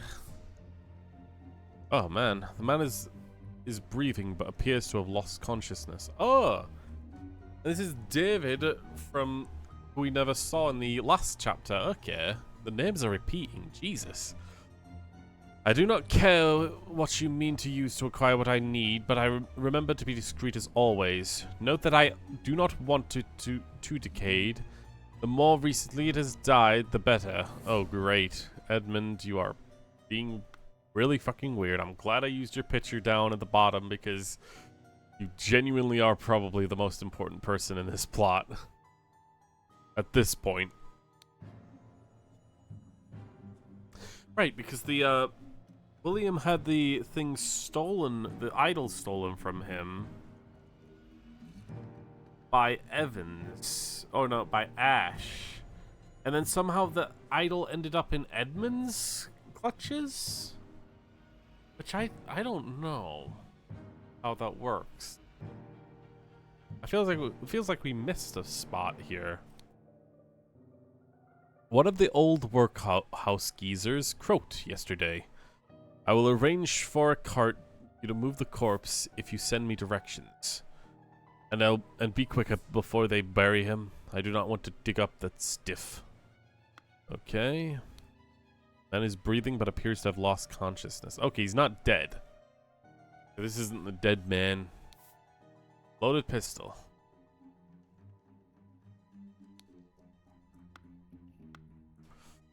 Well, it's got a scarecrow in the wooden coffin, so most likely they would have replaced the dead body with a scarecrow. Yikes. Ah, by the gods, what was that? Gentleman robber strikes in Westbrook. We got the gentleman robber here. The infamous gentleman robber Walter Crean was with a number of unnamed associates held up a coach on the southern road leading out of Westbrook. The scoundrel robbed the passengers of all their valuables, kissed a young lady, and left. This is already the 5th robbery by the infamous gentleman who as is his custom, appears wearing an impeccable suit and a new hat in the latest city style. The reward for catching Walter Crean has been increased to £100. And you gotta capture him so you can write a book about him, right? Well, I can't put his name in yet, but there's Little Pip. Go, coin, go.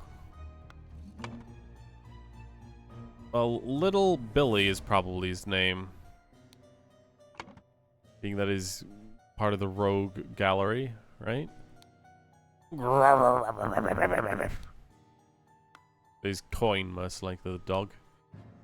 Everyone, you are not to visit any village or city without my permission. At no point may you disclose the location of the cabin. Mr. David Gorin, you are in charge of all security and arms.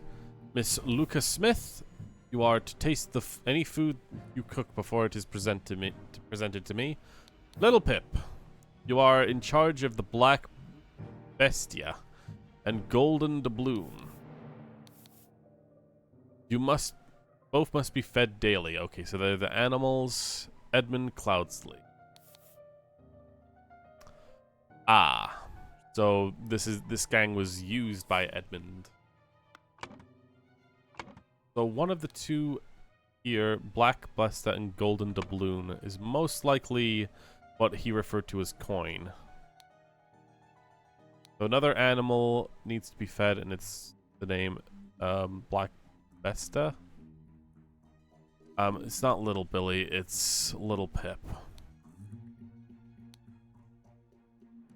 Also Lucia Smith. This is David again. David Gorin. I like how they're reusing the characters still, though. Helps make sure that we can get it all in one sitting, you know? Also, Walter Crean here, right? Walter Crean is our gentleman thief over here. Ah! Let's just put that in so we don't forget. I mean, it's likely. A sword, ring of ruby, wrapped piece of confectionery, and a loaded pistol. I mean, in this book here, it's of course his hat book, but he was looking for people to hire in the region. Alright? Keep that in mind for who might show up soon. Alright! There we go. An explosion that blew these two up above and an idol. A shard of a vase. The room broke open?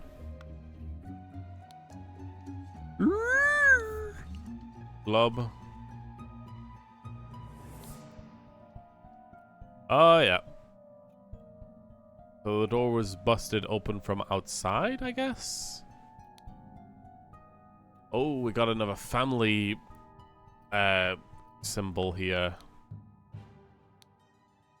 I finally have the location of my target. Meet us on the November 10th, Friday, in the Timberbrook Inn, and bring all your tools. You'll get your share as we agreed. WK. Walter Crean. Set of lockpicks, a saw, and a loaded pistol. This guy's most likely the guy who is considered the lockpick in his journal here. Jack nails. Let's put that in.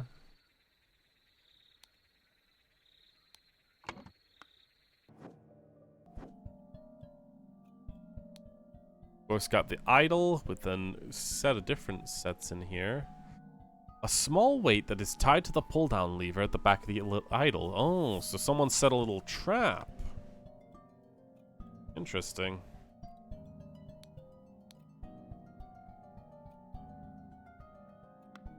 Huh. I guess maybe as soon as the idol was pulled out or pulled up, the weight was pulled down and thus explosion occurred. It was clearly a trap. A rotten apple and a green apple. Why? Oh, hello. Is this Edmund? Oh my goodness. Jesus Christ. So many names! Let's try and look into this a little closer. This clue has been added to the thinking panel. This is simply did not work. After I aimed the sealed vessel and activated the idol, both air and the vessel disappeared. Upon further consideration, it was an obvious mistake. vacuum V2, or vacuum V1, vacuum V2. Attempted with this input, and it was a definite improvement. It decreased the amount of air, but curiously still did not create a complete vacuum in the sealed vessel.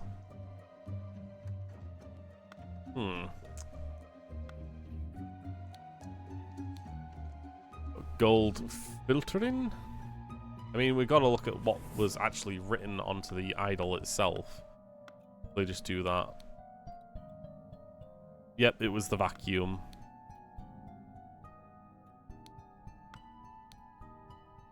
What's that? His pistol loaded? God, Edmund, you f.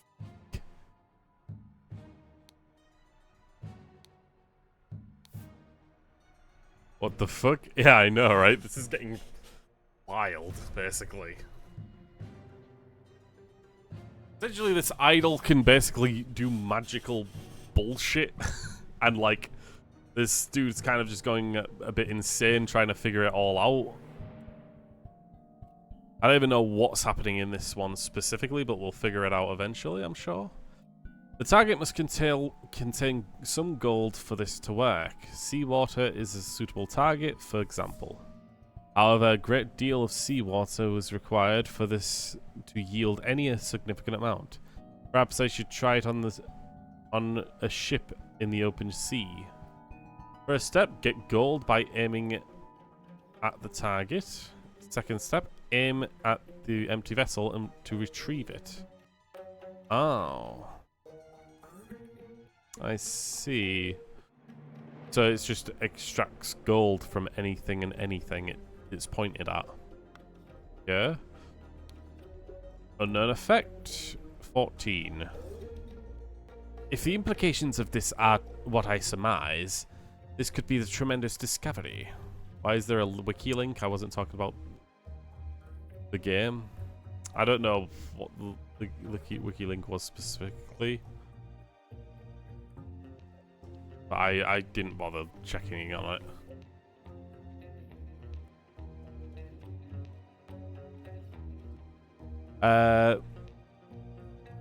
The next step is to progress from fruit to some more advanced organic matter. I must ask David to fetch me a dead body to further my experiments. This is vitally urgent. Right, so I guess this effect is rejuvenation or something? Essentially the bringing something back from death or rotting. Oh boy. That is not a good way to go.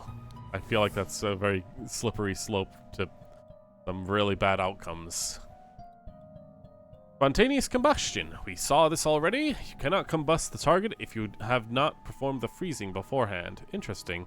The speed at which heat is increased appears to be influenced by how strongly I press the trigger and how I performed freeze before it.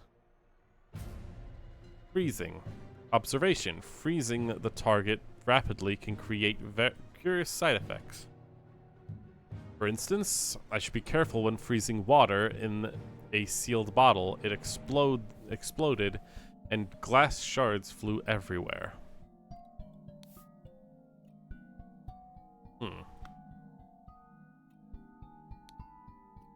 Safety notice. Upon pulling the trigger, if the glyph input is meaningful, the idol will perform the intended action on the target it can see.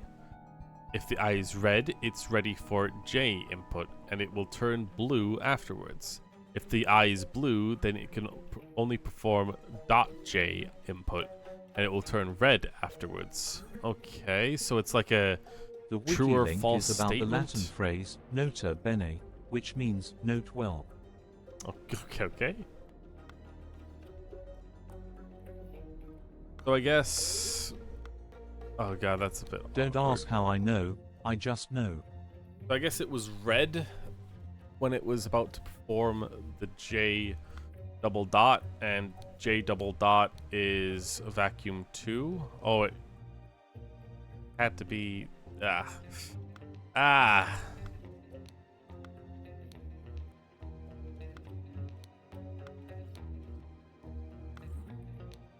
J double dot. It has to be vacuum. God, this is crazy.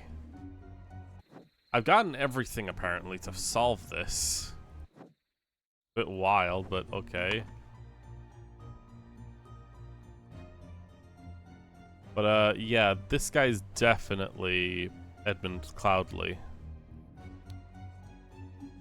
Who this guy is a bit harder, but if I had to guess, he's probably another one of the people who's brought from the dude over here. This guy, he brought a rogue gallery. Chances are maybe he was trying to steal the everything from Edmund. Okay, so Jack Nails, Little Billy, Billy Cracker. I guess I could put Billy Cracker in, if that works. It's not, but I'm probably close. Hardy Abe? Yeah. Hardy Abe is Brawler, has the cart. Okay, makes sense. The cart is here, so... Okay, we got all the names in. Oh god, we gotta put in, like, what each of these symbols do. Great. Have fun doing that. Okay. It said here that it's ready for an input and it's meaningful.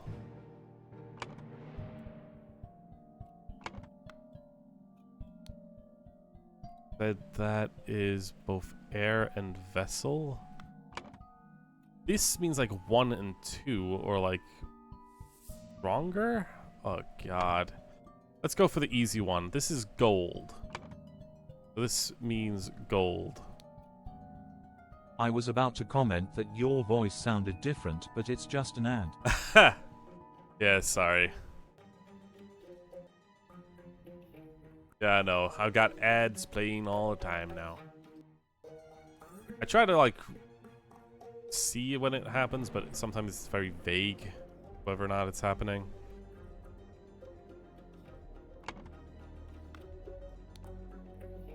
This is the rejuvenation, so I'd probably have to use clubbed deceased matter. Difficult. Oh, it's not, I guess. It's the one, of course. God, that's rejuvenation. Fire is this, or combustion. Then I guess maybe it's heat.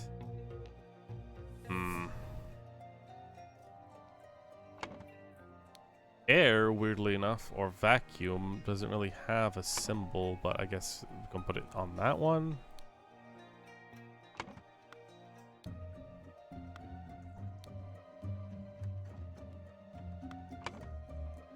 I'll just say what this one is specifically. I guess one of them said water, right? Freezing.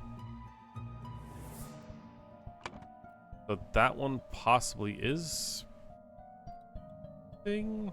The other one is heat, or oh boy, this is kind of hard to really distinguish what each one is. Let's turn blue. I guess red implies hot, and the other one implies cold or water.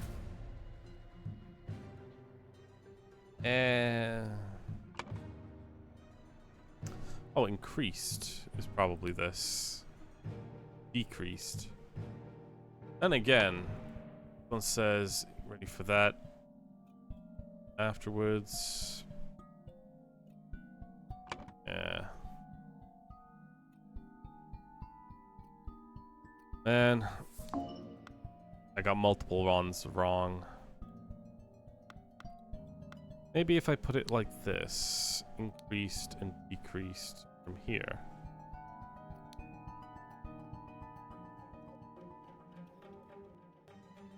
But honestly, these two have to be Increased and increased. More reason to subscribe at twitch.tv/NightlyKnight_.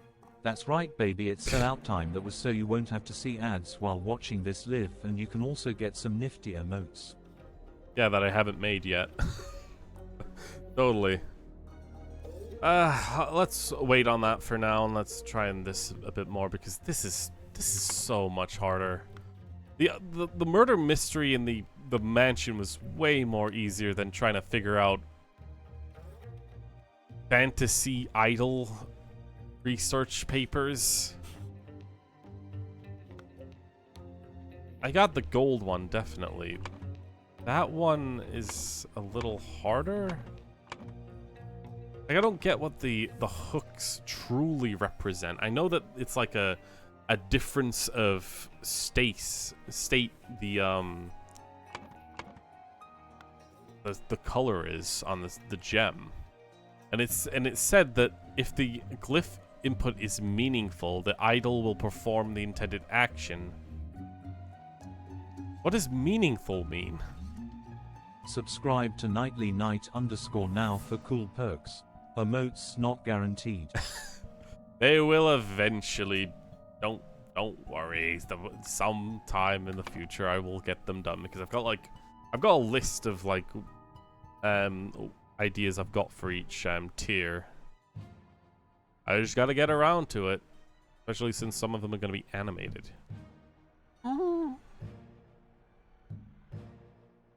Christ. I mean, one of them has to be air. And it most likely is this one. Even though I put it in before and it didn't work. Who cares? This is coming out on the VOD's channel later. Subscribe to NightlyKnight VODs on YouTube. Fair enough. Ah! Ah!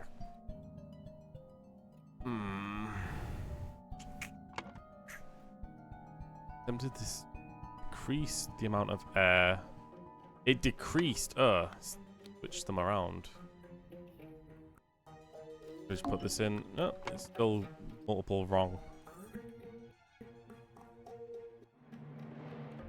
I am the vessel. Activated the idol. Both air and the vessel disappeared. Gold filtering. Get gold. And then aim to receive. So when it's got the dot, it finds something and takes it, and then the other one excretes it?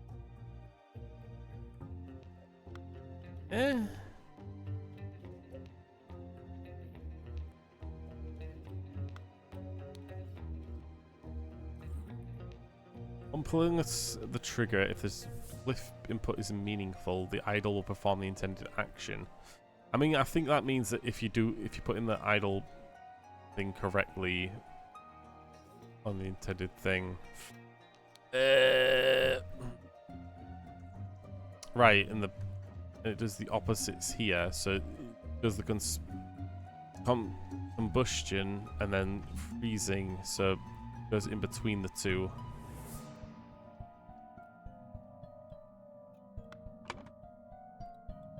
I don't even have cold, do I? Or anything like that. Put it in like that.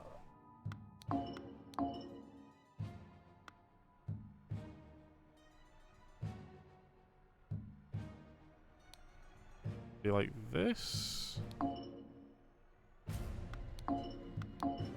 I want to get it right, but again.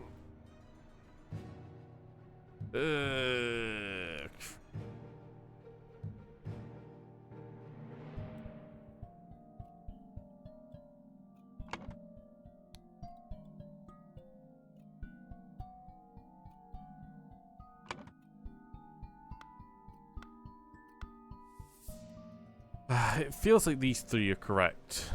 And it feels like that one has to be heat. Well, matter and air. Wrong. I mean, that tells me that more than three or more are wrong. Because if it was only 2, then it would only say 2 or more is wrong. So one of them has to be wrong. Why is that squished? Wait, you can actually squish any emote down? I didn't even know that was a choice. Huh. You learn something new every day. Okay, something needed a something. Something along with accomplices delivered something. On entering someone suddenly someone. Meanwhile, something. The amount of something in the sealed something. Well, that's vase, of course. Vase. When someone entered the room, the someone exploded.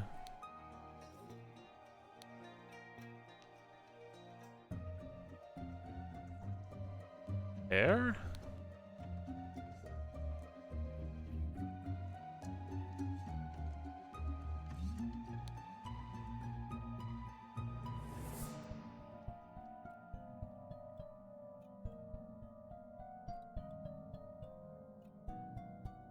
I mean, I have to go, like, at this point, because it's, like, so awkwardly difficult. The 2 people who went in, these 2, Hardy Abe and Jack Nails. Edmund Cloudley Only wasted probably did 1800 this. renown. Oh, really? Oh, that's right. That's something you can choose to do. I forgot that that's like a renowned. That's the channel point system. Good job, Marco. You'll probably get all that back eventually.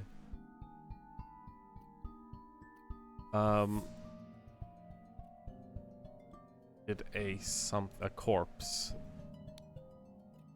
Edmund Cloudley needed a corpse, and David Goran, along with accomplices, delivered a something corpse coffin. Upon entering, someone suddenly Got a squished 1-on-1 with sunglasses. clubbed. Ah, it's clubbed.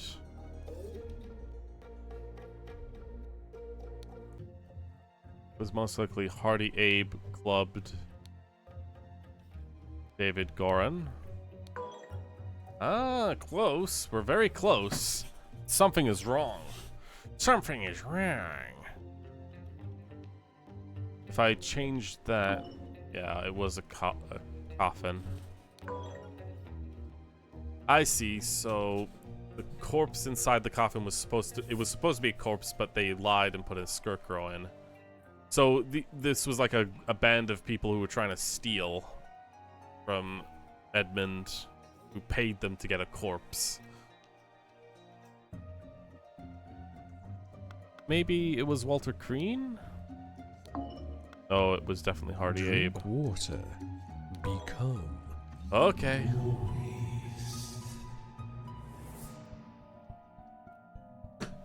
Okay. Oh, it wasn't David, it was Walter Keane. Aha! I'm not done here yet. Question. What's the time limit on hydrate now?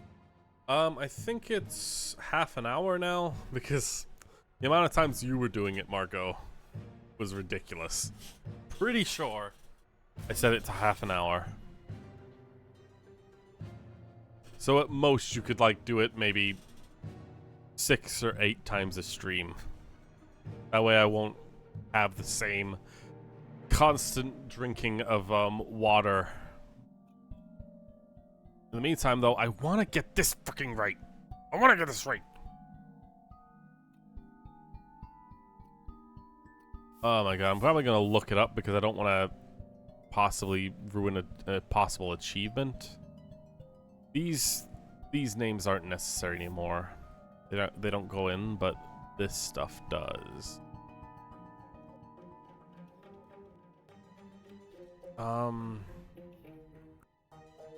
Wait, okay. Maybe I'm looking at it wrong. Increase and decrease. It decreased the amount of air, but curiously, it did not create a Fuck, complete vacuum. it's 10 times more than the cooldown before. That decreased, but this one just vanished the thing.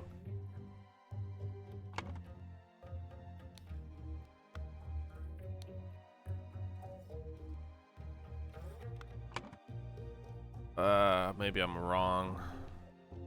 Maybe I'm wrong. 10 times more than the cooldown from before. Yeah, I know. I took away your ability to torture me, Marco. I'm sorry.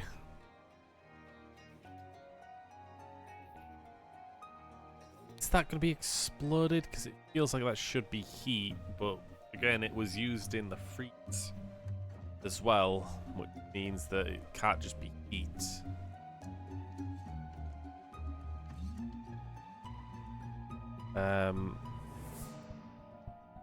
Guessing that that's air because it goes up here. I guess air explosion is thing. Now, I can't drown you, sad face. Wrong. If I switch these around. Nope, wrong. I can't drown me. Yeah, you can't. Okay, I might have to look this up because I don't want to use a hint because I'm crazy. But I really want to try and get this right, and it's making no sense to me on what like vague explanation it's trying to give me.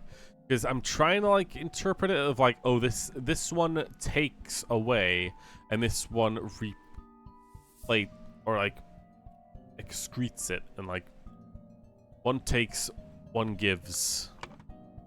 I thought, okay, maybe it's like something about that. One gives and one takes. What chapter, what stage? I'm on the second chapter of the third scenario. I'm probably just gonna look it up myself. The case, golden idol, symbols.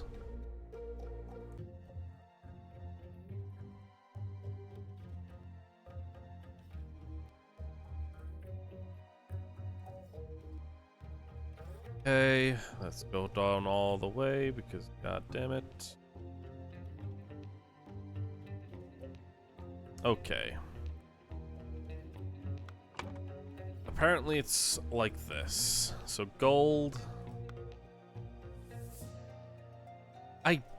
I don't know, man. I wouldn't have gotten this, but this is matter. This is air. This is heat. I mean, I got heat, but the increase and decrease was always kind of confusing to me. But I guess two different versions. I guess. Okay, there you go. I got it there.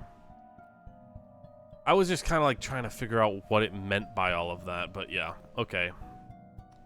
It's done.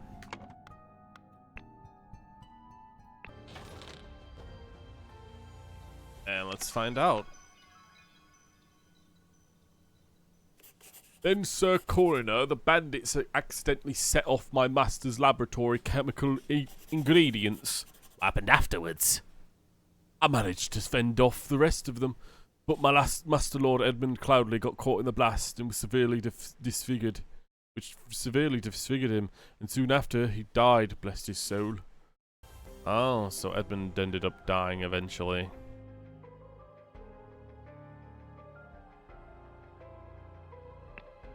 I see. Alright. Third chapter. God, we've got so many chapters. Okay, this is gonna be a bit wilder. I saw these, like, this mask on the wall of one of the previous chapters. And, this guy's chapter. Jesus Christ. Okay, let's continue, I guess. Chapter 3, The Ascent. The Strange Practices of the Secretive Society. Oh, great, more freaking... Oh. Okay. Huh. Hello. The tattoo depicts a hand and an eye. Maybe this guy is part of a cult that was... And he was like... He had his position stolen and like... Someone else is pretending to be him. To sneak in. That's one of the hats that was drawn in the area. Maybe this guy's a bandit? Flint lock pistol. Can I try and solve it, but you just get all the words and names? I guess you... I mean, I like trying to solve it on from my perspective, you know? Like... I do try and get everything before I start solving things, but like... Try not to give me any ideas, because like I like to solve it on my own, you know? A coil of rope. To David Goran for reliable service. This is David Goran is the dude that got hit in the head in the previous chapter. Most likely inherited the idol to some extent. David, the gathering will be on March 14th. To follow our plan, you could be there at least 2 hours before midnight. The target will arrive in full costume. Grab rope and weapons. WK. Target. Dagger. A spear, tobacco, of course. And a shabby formal coat. This isn't David, but this is David's stuff. The sword. Loaded pistol. Bunch of the hats. This is one of the hats. I guess this is the rogues gallery hats. From the previous like bandits. The new coat. Okay, bye-bye. Hope you had fun in there. Got a bunch of footprints and drag marks. More footprints and more footprints. Footprints leaving. Probably going to be important. Fact, he's right here, so we got to find out who that is. Let's head inside. Yeah. Ooh, it's the cult. Big old culty cult. School's been added to the thinking panel. We got brothers wear robes appropriate to their rank. 3 eyes is master, 2 eyes is steward, and 1 is initiate. So this is going to be part of the cult that was trying to kill Edmund that ended up killing Rose in the manor party by accident. I have a feeling that is anyway. Okay, so February 5th, 1789. Masters, I have ventured onto the Order's mission to reclaim our fire-breathing relic and, with great resolve, punish the despicable enemy.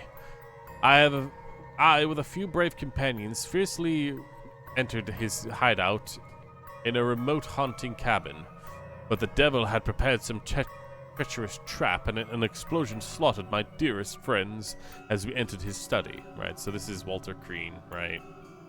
Get that guy's name in. Thanks to my sturdy physique, I survived the blast, only to be assaulted by the enemy's lackey, assassin warrior David Crowan, and a pack of bloodthirsty hounds. After an hour of fight, I received numerous deadly wounds, in spite of which I prevailed and defeated my assailants with my martial training. I discovered the enemy's dead body, slain by a trap of his own making, but no trace of the relic. I am forced to go into hiding because of the government's watchmen are tracking me. Once I have recovered from my deadly wounds and shaken off the watchmen, I will send you my next report. May the Griffin awaken. Walter Crean. Right, so the big old bad gentleman thief was part of this cult. Alright. This was a few months, or quite a few months actually, Jesus. almost a full Music year. tells me we are in the cult headquarters. True, this is very culty music. Masters, I must apologize for the 1,000th times for my absence, but my road to recovery was full of peril and valor that cannot be sufficiently conveyed in writing. The government dogs and spies chased me tirelessly, and I was forced to seek refuge in Anquitica. Anquitica? To recover from my still dire wounds. There I finally bested my pursuers with the help of Lazarus Heist, a young, resourceful gentleman whom I met in a remote manor one dark winter's night. We did some freaky things, let me tell you. Not only did he earn my trust by stepping into the frays against the villains, but he turned out to be well-versed in the arcane arts. Of course, I'm not yet close to your skills. I have finally recovered and plan to return to Albion. I suggest that Lazarus would be fine addition to the Order. I vouch for him and will invite him to undergo the appropriate trial. May the Griffin awaken. Okay, next. We got January 16th, 1790. A couple months after. Illuminated Masters, I object to the admittance of the individual Lazarus Heist to our brethren. I submit that our dark-hand brother, Walter Crean, who vouches for him, cannot be trusted, because he is a liar and a thief. I am certain that on dispatching our enemy, he kept the idol, the golden fire-breathing relic, for himself. Nothing will move me on Gone this. for 9 months and 15 days. He must have been pregnant. Oh. Best get rid of that boy. Get rid of that sucker, yes. Yes, I love to see the blood of a bot. Nothing will move me on this. He must produce the relic, apologize personally to me, and afterwards be expelled from our brotherhood. Sir Geoffrey Sinclair. Alright, we got some drama in this cult. Oh my god. Brothers wear the masks appropriate to their house. Dark hands, proud beasts, and water snakes. God, we love playing in Harry Potter world. My god, here we are. This clue has been added to the thinking panel. Great. Gotta figure out who's who here. Oh boy. That was so skibidi Rizma. Stop, please. No. 2 cups on the stone altar. They contain some wine, but are almost empty. We got a dead person, not breathing in the mask. The Griffin has spoken. Pray with a small vial of unknown substance. Yeesh. The Griffin has spoken. The Griffin has spoken. A silver tankard with some red wine in it. Ruby ring. Never. I will no behave. Let us wait the results from the chamber below. Ceremonial sword, a ruby ring. The Griffin has spoken. Ceremonial scepter, ruby ring. Hey, okay, so Ritual of Squabble. Only initiates can be a defender and accuser. The sword must be borne by any dark hand. Required decorations of the hall. The Grim Reaper, the never-tiring teacher, the feeder of mouths. Ritual conflict. The accuser must deeply hate the defender. Sword must be borne by any initiate. Required for decorations of the hall. The never-tiring teacher, the keeper of the treasures, the mirror of the soul. God, Jesus Christ, this is gonna suck. Well, the Reaper is here, so we know that it's possibly this one. But, oh, the Grim Reaper is in both of them, never mind. The key is, there's a key here, which might be something to it.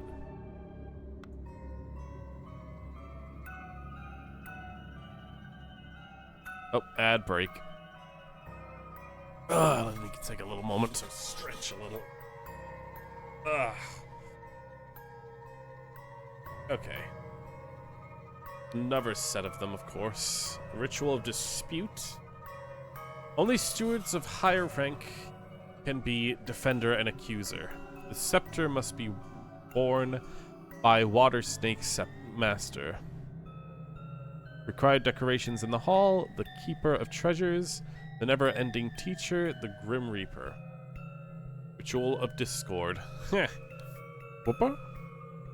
The House of the Accuser and the Defender stand behind their brothers. The scepter must be borne by Dark Hand Master.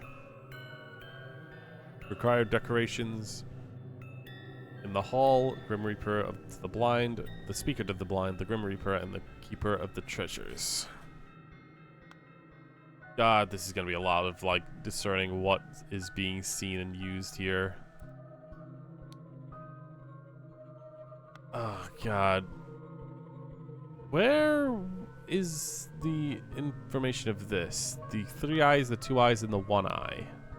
As well as the wear the mask appropriate to their house.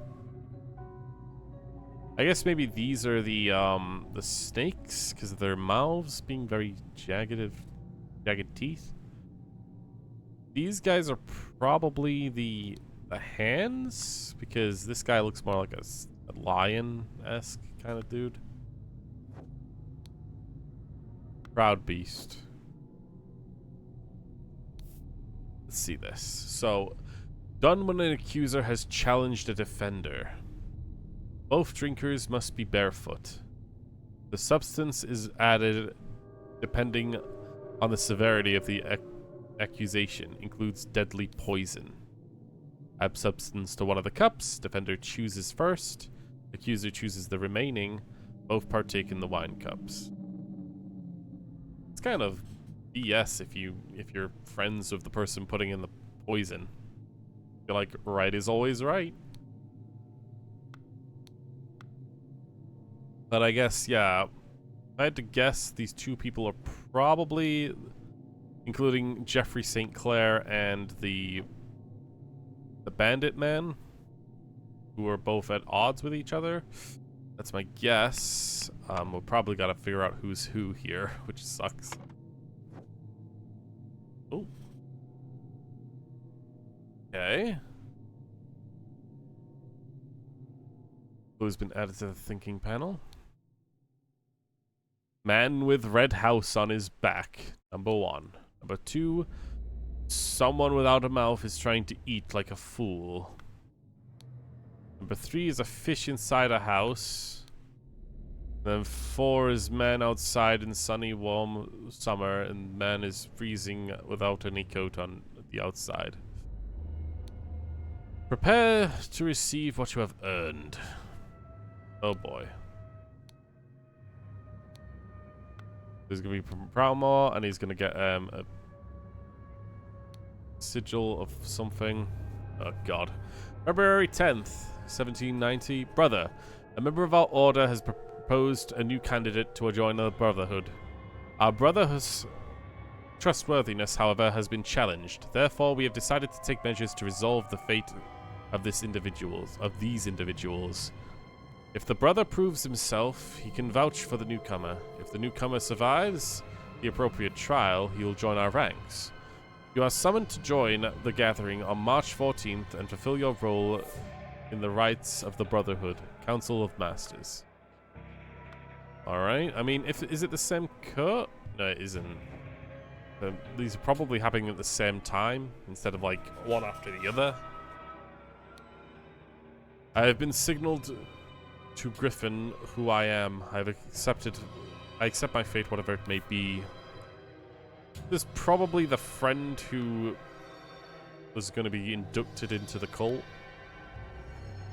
Inception. You must endure the test of flow, fire, water, grass. Administered by Proud Beast Steward. Elevation. Must endure the tests of tree, fire, time, water. Transition. Must endure the tests of Star, fire, water, slow, and admission. You must endure the tests of slow, time, water, star. Administered by any master. Master? I mean, the first one is probably slow, being that they're having to carry. The second one is consumption in somewhere. Third is house, and the fourth is time? No, the fourth one can't be time, because... Well, my guess on what this guy is... This guy, I'm guessing, is... This guy's... Lazarus Hurst. Lazarus Hurst.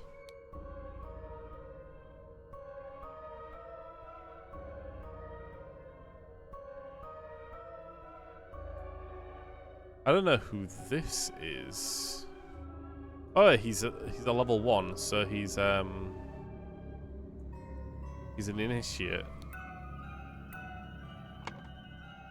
And he's a dark hand. Aha! Alright. Maybe we can find something out then if we look back at his stuff.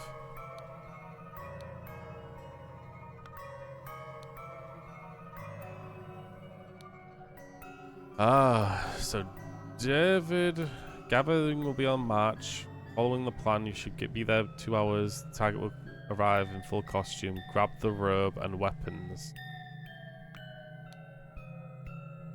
Shabby formal coat.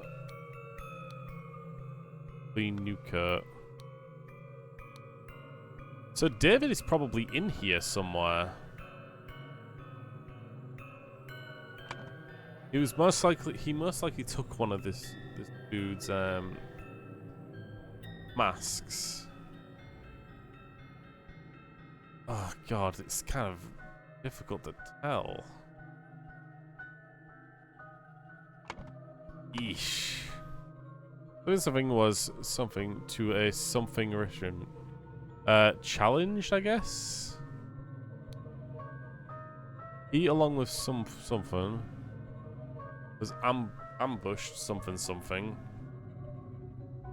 There was something opposing as something. Wait, hold on. David Goran posing as something. I guess it would most likely be Dark Hand Stewart Initiate.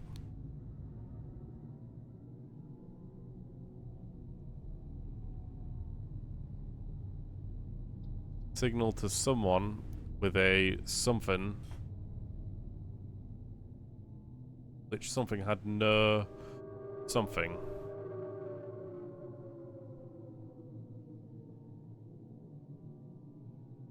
I guess I could try and figure out via this. Oh, that actually works out. I had to, I'm guessing...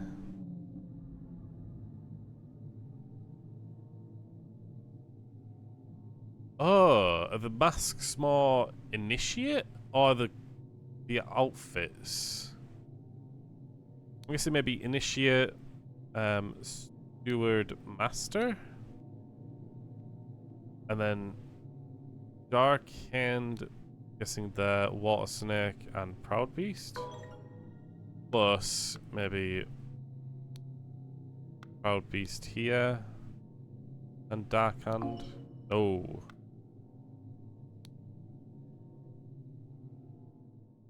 The proud beast. Like, nope.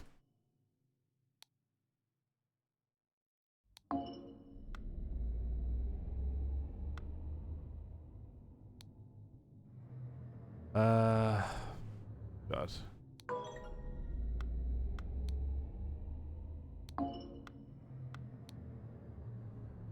There we go. Alright, this has to be wrong then.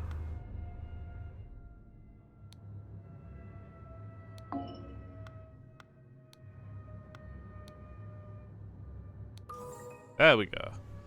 Alright, we got that figured out at the very least. Meaning, I can probably just bring these in like this.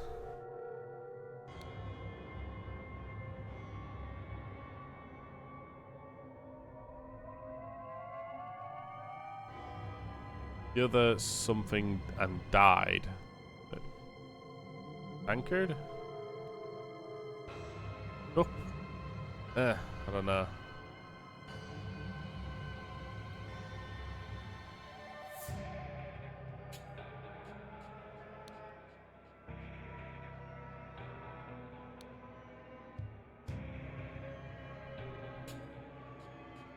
I think it's that, right? With a tray, with a something that had no poison.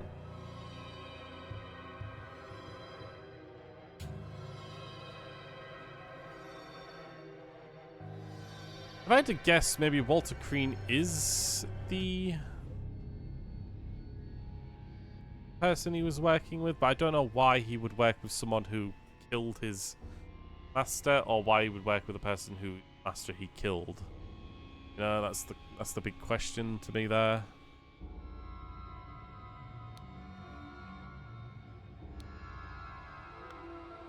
This is either that's someone else. Although, if the two people who are challenged,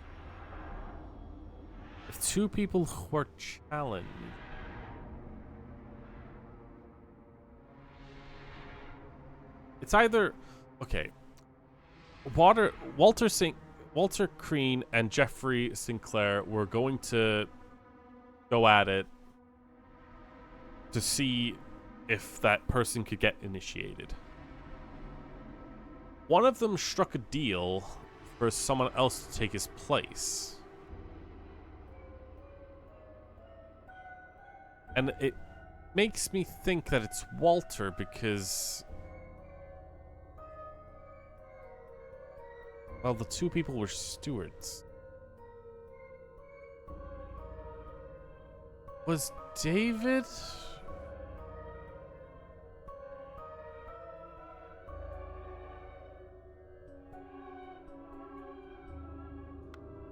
David was the one with the poison, wasn't he?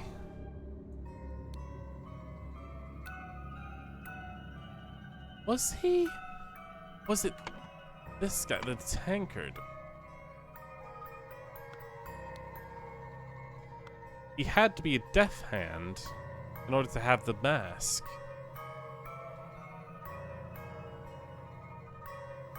That means both the people at this were Jeffrey and Walter. One of the two had to have been killed.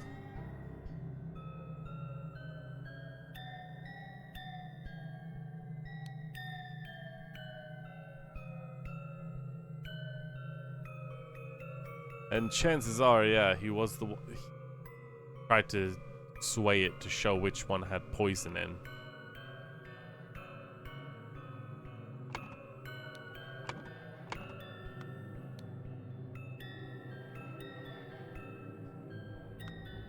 Oh, boy. What is the differences here? The Grim Reaper. Fire decorations of the hall. I mean, there's a Grim Reaper, so no matter what, it can't be this one. Never-ending teacher, the never-tiring teacher, and the feeder of mouths.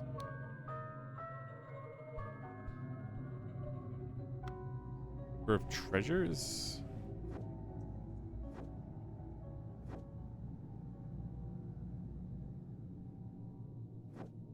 Man.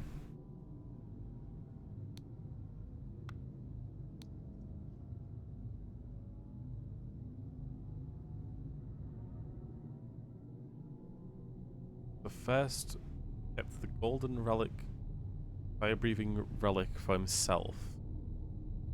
To the omnipotence.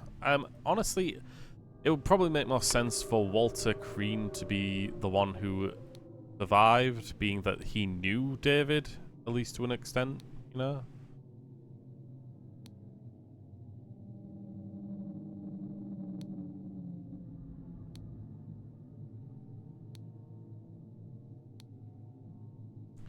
Alright, and then the trial, proud master. Hold on. Says sword must be borne by any dark hand. That can't be it. Sword must be borne by any initiate. Can't be it. Scepter must be borne by a water snake master. Could be it. Scepter must be borne by a dark hand master. So it's probably the ritual of dispute. Hey! Nice! That was a lot of deduction, but we got there in the end. Alright. The other, however, is down there. Which is trying to figure out this fucking shit. At the very least, I can instantly say this is the steward. Proud be steward. And it's one of these rituals. Inception, evaluation, transition, or admission. Either admission or inception. Because the first one is clearly a slurred, painful takedown. Okay, something tells me where the ruby rings are actually a signifier for this cult.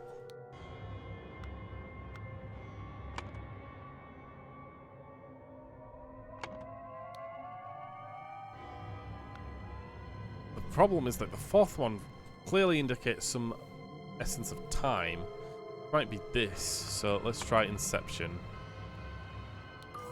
Yep, okay. Alright, let's try and figure this out. So something was challenged. It was Walter Crean was challenged to a dispute.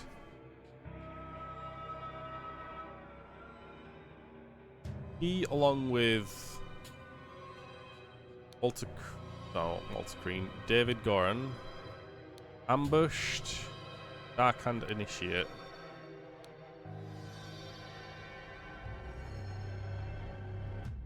Posing as Darkhand Initiate, signaled to Walter Crean with a tankard which cup had no poison.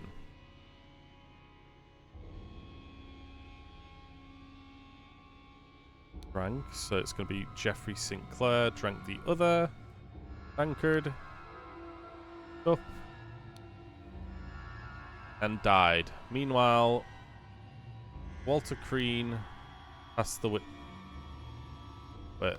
meanwhile, Lazarus Hurst passed the Inception ritual to become a proud beast in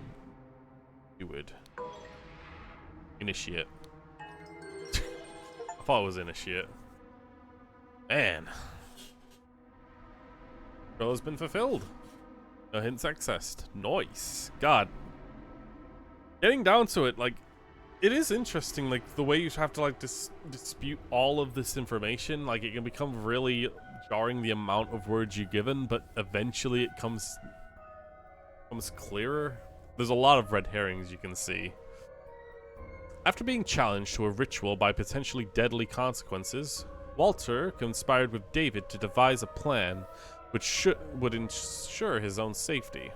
They captured a Brotherhood member on his way to the gathering. David took the costume so that during the ritual of dispute he could indicate to the Walter which cup was poisoned. Therefore, Walter could choose a safe cup and his opponent drank the poison and died. How would they keep the Brotherhood member from talking unless they killed him? You know? And why, again, was David so happy to work with the guy who got his master killed? I mean, questionative, am I right? Oh god, more cult stuff. Alright, chapter 3, the Absent, let's continue. The crowning celebration by the lighthouse. A lot more footsteps, going forward and backwards. Yikes. Man not breathing has a severe wound to the back of his head. Water Snake Master, lately I have experienced disturbing dreams, and I feel cursed. Are you the source of this with your magic? Test immediately, and know that when pushed, my rage is absolute. Do not toy with the well-being of the Master, the Empire's general, for I do not tolerate being attacked. In my many voyages, I too have learned the dark arts too. If need be, I will summon 1,000 invisible demons to crush your bones. June 15th, 1791. Dear friend, it is not so simple for me to get you a seat alongside me on the court of directors of the Seven Seas Company. As a doctor, I recommend that to stop obsessing over it. It will only unbalance your humors. Let us discuss alternatives at the next party at Kensington's Palace? Well, that's funny. Like your pipe is broken. Arm appears to be broken. Legs appear to be broken. So he most likely was hit from the back or possibly pushed and died in impact. This is the lawyer. I remember you. What an honor to experience such a historical event. Ruby ring. Protocol of the attempt to demonstrate a miracle. June 23, 17th. 9-1. Location: the lighthouse on Gull Gullet near the Horn of Codhead. Time: noon. Present: Lord Angus McBain, Alistair Locke, Dr. James Turner, Walter Crean, and Lazarus Heist. First. Yeah, these names. I remember Walter Crean and Lazarus Hurst. This guy's Walter Crean, I believe. In charge of the nurse, Nicholas Maker. It might be Nicholas, though.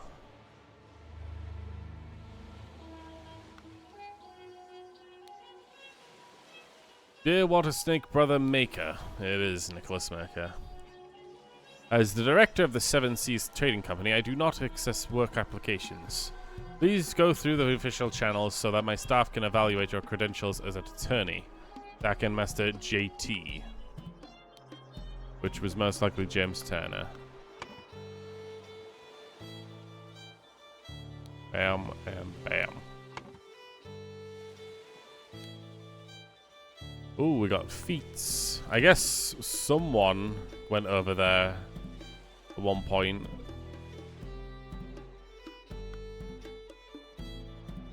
Huh. This guy's got the pointy feet. This guy's got normal boots. This guy's got king cowboy? Oh, what, cowboy boots? Huh. Or buckle boots. Got all the masks. 5 strange looking masks. Set of heavy wooden oars. Here, I brought back your staff, O Griffin Reborn. Bunch of drawings. Dear Master McBain. Oh, picture blue has been added. These threats to contact the Chief Inspector about my past offend me greatly. Being an honest soul, I have no choice but to comply with your base demands. I may have invited Lazarus to our brotherhood, but he has not shared all his secrets with me. Lazarus is the new member. Luckily, I have an opportunity to see him practicing his miracle. He has a magical artifact hidden in his cane. When performing the miracle, he inputs the following glyphs. J up, ... which is, I think, the air thing? Well, I'm not sure.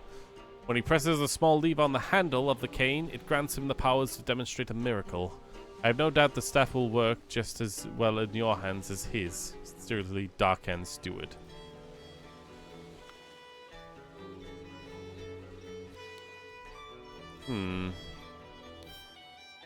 Aha! I see. This is the clue has been added to the thinking panel. So, they started being, like, sneaky about it and putting in the idol in other things and then pretending that they've got magical abilities via their new items. Ah, and the staff was stolen from over here. So this guy might be the killer, or he might just be the one who took the staff away. Who cares, right? Golden idol is enclosed with the handle of an ornamental cane. Golden snuff box filled with opium powder. AM, maybe initials. Just check. AM, Angus McBain, of course. Alright, so Angus McBain.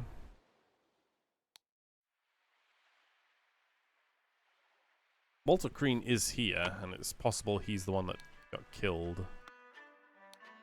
Just read this letter again. Does it say...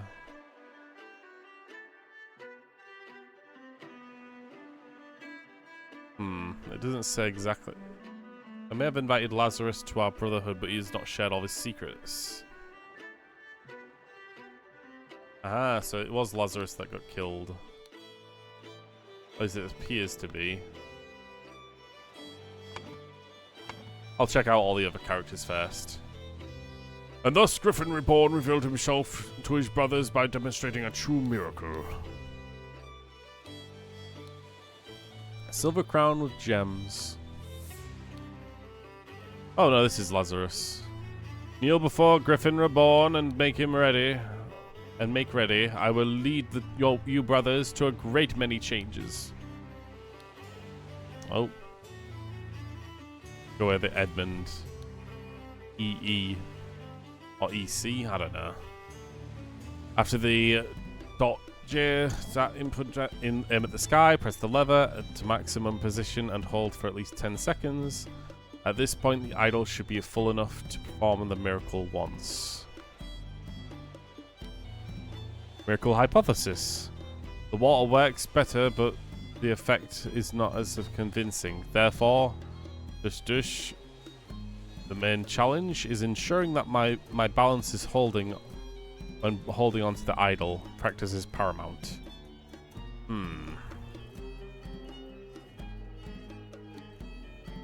Of course, the whole trigger thing, god damn it.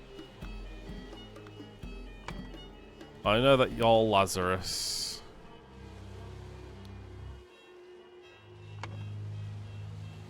Maybe this is Walter Crean.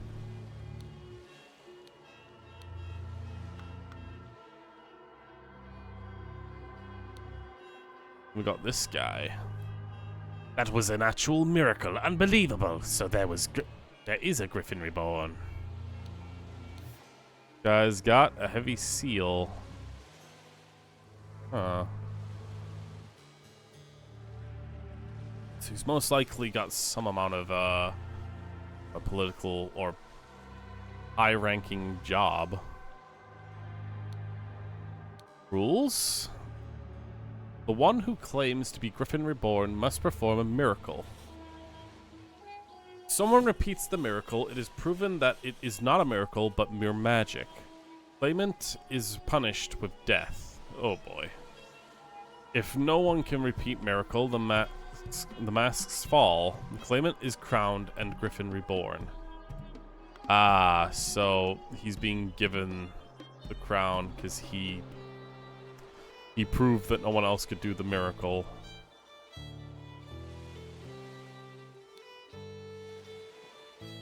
Chronicles of Griffin Rebirth. In 1725, the first Dark Hand Lord Harrington demonstrated flying. Are we like recontextualizing the past incidents? I'm pretty sure the first one that happened. Oh, he jumped off a cliff to his death. I see. But he didn't jump off the cliff, he got pushed off. But okay. In 1756, Proud Beastmaster Lord Pensley performed a seance talking to the spirits. Lord Agnes McBairn repeated the miracle, proving him unworthy. Oh. Well, that sucks. In 1764, Dark Hand Master Lord Jones demonstrated the creation of a homunculus. Lord Angus McBurn used the homunculus as well. Huh.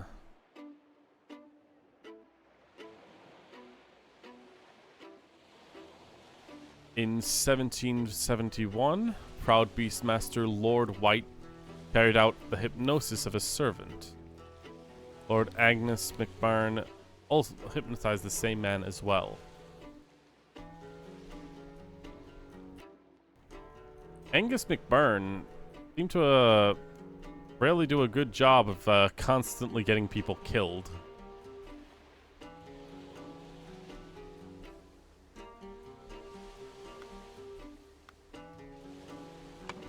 But apparently this time he was like more than happy to accept it.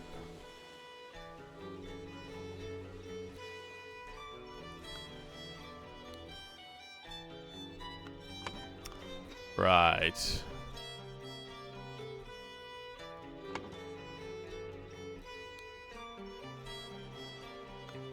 So yeah, I have to assume that this guy was Walter. Was Walter Crean. It makes sense from my perspective.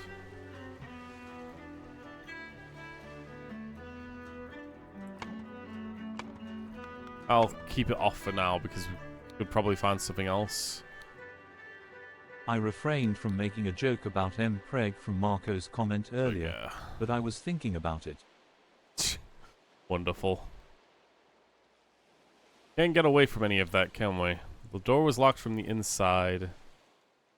By guarding the lighthouse, you guard the Empire. Alistair Koch. General. Oh, so it's... One of these characters is a general, and it's either this guy or this guy. I think. And again, it could have been this guy. I like the kind of physique looking of it.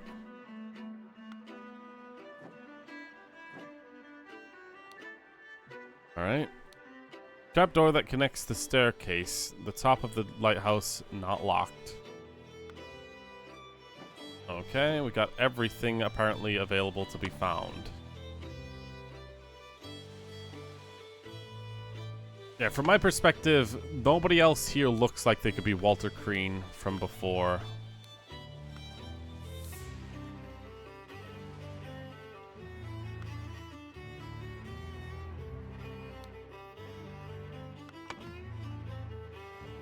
Alistair Koch was a military person, I guess, which is kind of hard to pinpoint.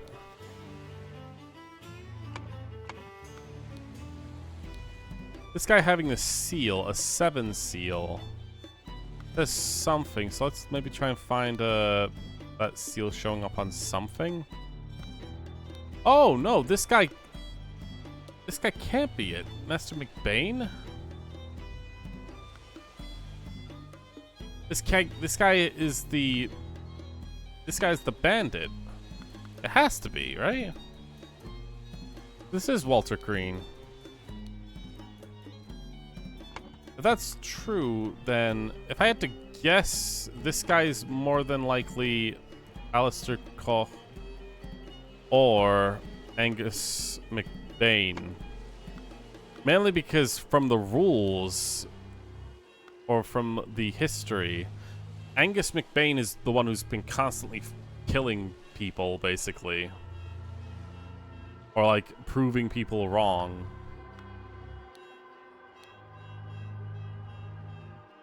This letter here, where the shirtless guys... Sorry, Malk, we don't have a lot of shirtless guys in here. Or any shirtless... I think maybe we had, like, some earlier on. Then again... Nah, I don't think so. A lot of people in this game are pudgy anyway. I'm not sure if it's your type of thing. Then again, I don't know. The threats to contact the chief inspector about my past greatly offended me. Honest soul that I have no doubts but to comply with your base demands. Okay, reading this a little more closely, the chief inspector was looking into Walter's past. Invited Lazarus into the Brotherhood but he's not shared all his secrets with me. Luckily, I have an I opportunity to see him like all practicing guys. Rest miracle. assured I will go feral regardless. He is a magical artifact hidden within a cane. When performing a miracle, he'll input the following glyphs.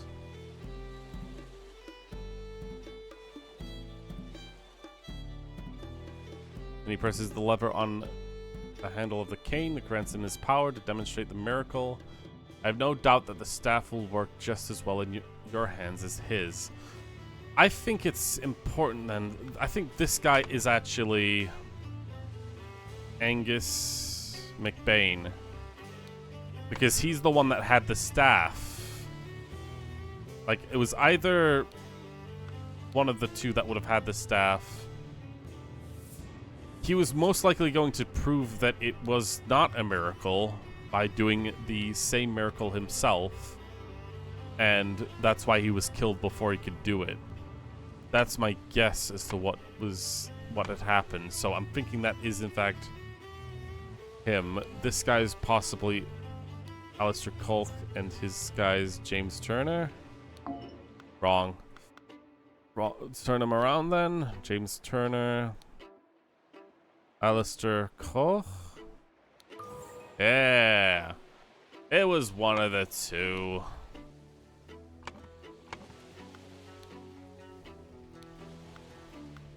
I was looking at this guy's attendance thing. Lord. James Turner is most likely a doctor. What is the 7th supposed to be signifying of? I don't know.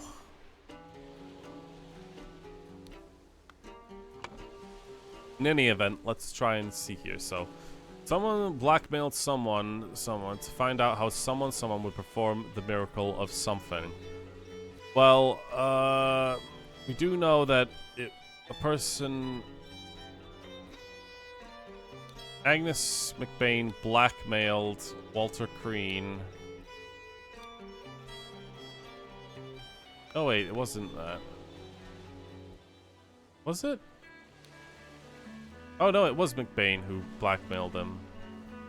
Actually, I need to look further into it. Threats to contact about the past. No choice but to comply. Okay, it was him. Find out how Lazarus Hurst would perform the miracle of something.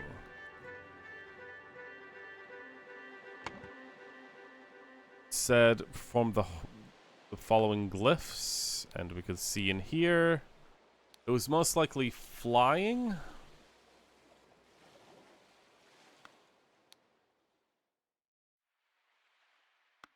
I'm gonna guess that it was flying. Yep, he was gonna try and fly. People who had the magical relic in their hands chronologically. It was most likely... Oh god, now how far back are we talking here? Because Walter Crean ended up with it eventually.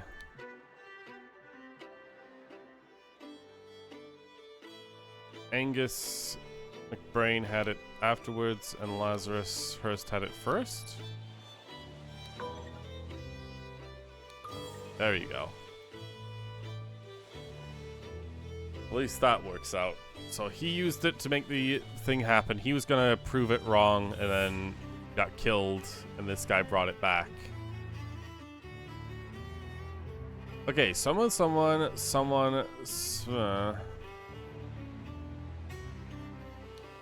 The lighthouse. Pushed. Someone pushed him. Was pushed from the lighthouse.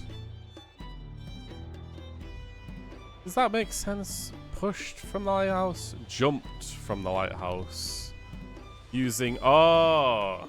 No one killed him. He thought he had used the cane specifically. However... Oh! I get what happened. This guy said to put in the following glyphs in order to get the same result. However, when you use one of the tricks of the magical glyph, it turns into the opposite side, the opposite color, and therefore you have to use the alternate glyphs to have something else happen. So it wasn't going to happen. Angus had been using the idol, demonstrate the miracle of flying, and become Griffin Reborn. So from the something afterwards, this resulted.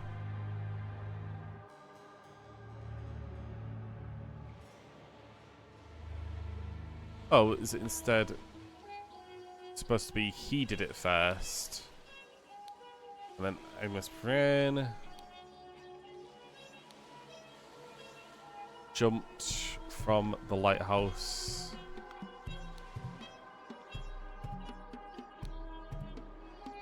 Exact same one afterwards resulted in his death from head wound. There you go. Instantly correct. I actually like that. I got that all correct straight away without any real problems.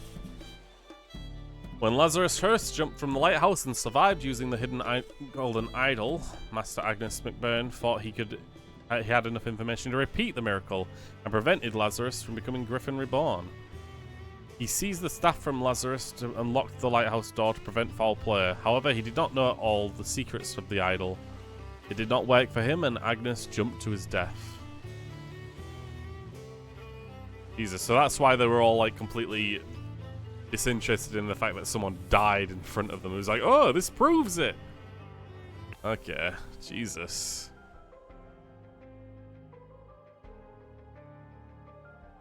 God. I wonder how much more of this game there is. The interrupted weekend at the doctor's salon. Oh, we got a bunch of repeated characters here. This is outrageous. I thought you were an honorable man, Leopold.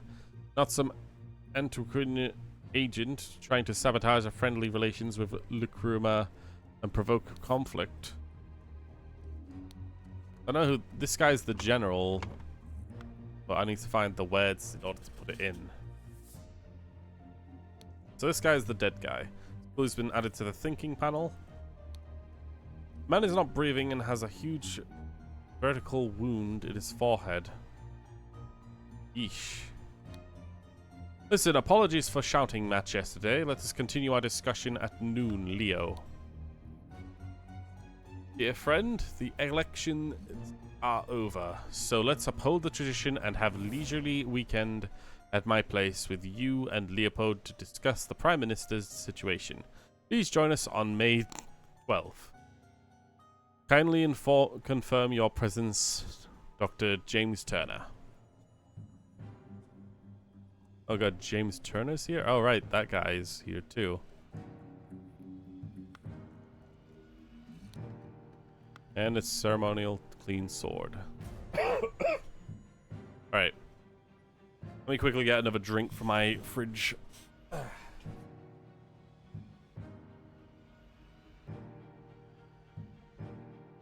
I've read it. I must drink juice instead.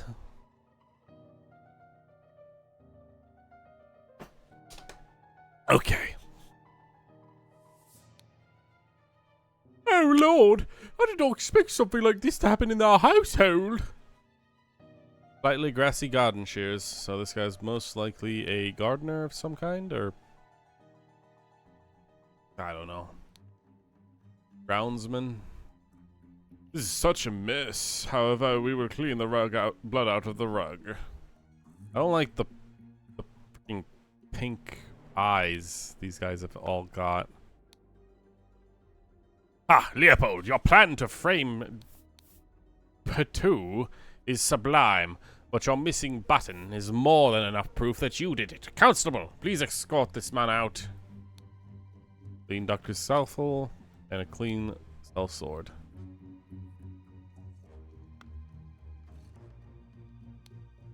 James, this is preposterous. You know that damn well that he was killed by that Lumarian savage. Or pink eyes. Jesus, everyone's got pink eye. What? Everyone's shitting in each other's eyes or what? So we do have a missing button.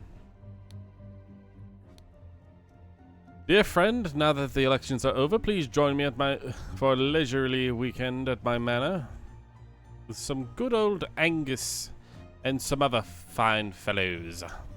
Augustus. Good old Augustus. We'll have some drinks and discuss what to do with the Prime Minister position. Kindly confirm your presence, Dr. James Turner. Jesus. I'm not even being given the names to put in. God damn it. What the hell is Marge Simpson doing here? He stole his life just like that. The doctor was a smart man since he saw through his lies. Drink water. Become moist. Thank you. Ugh. Dear friend, thank you again for that, Marco. At one of the balls, you said that you would love to meet someone actually interesting. I'm having a weekend drink at my manor, and the Prince of the 11th Clan of Lumeria will be joining us. Please do us the honor of your company too. Oh god, James Turner is making a lot of invitations. The boomerang. The fuck's the boomerang doing here? A boomerang killed someone? That is Captain Boomerang levels of weird. I hope the host didn't not notice me when he was leaning over and sleeping eye-patched gentleman. A Lumarian War Club. Brown Stern Slit Seal. A spicy smelling ornamental box. Dear Prince, I have heard that you got invited to a party at the directors of Seven Seas Company himself. I know you hate associating with these invaders and thieves, but this might be just the opportunity we seek to claim our honor.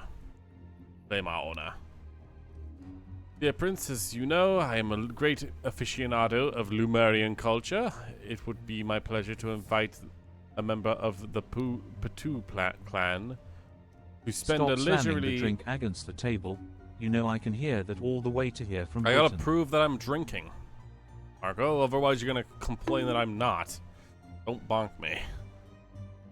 The weekend at my estate with some of our political dignitaries. Please confirm your presence, Dr. James Turner. So, Patu is most likely this guy. Although I don't know if it's his first name or last name. I'll put them both. Patu.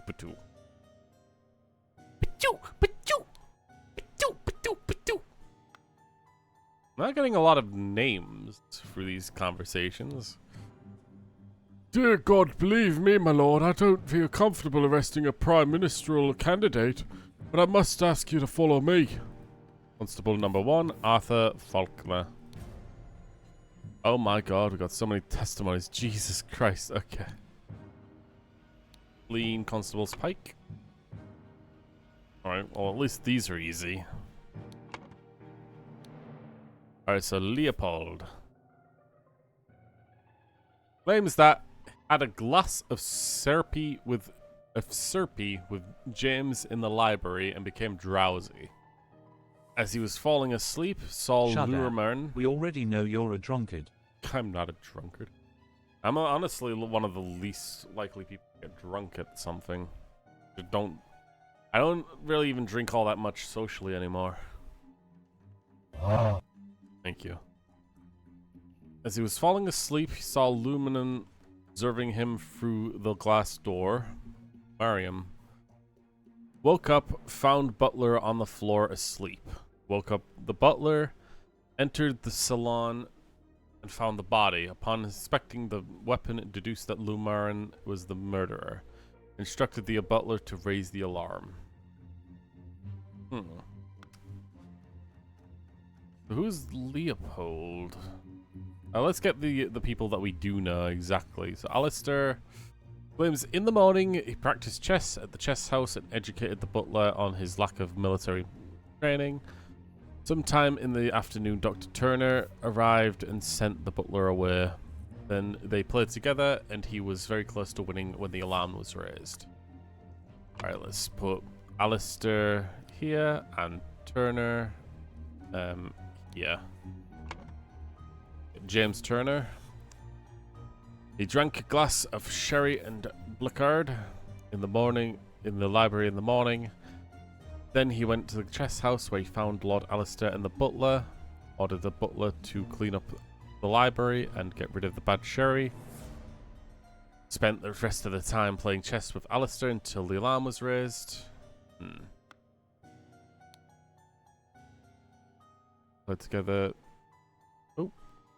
Time in the afternoon. Sent the butler away. Okay, they are saying the exact same thing, these two.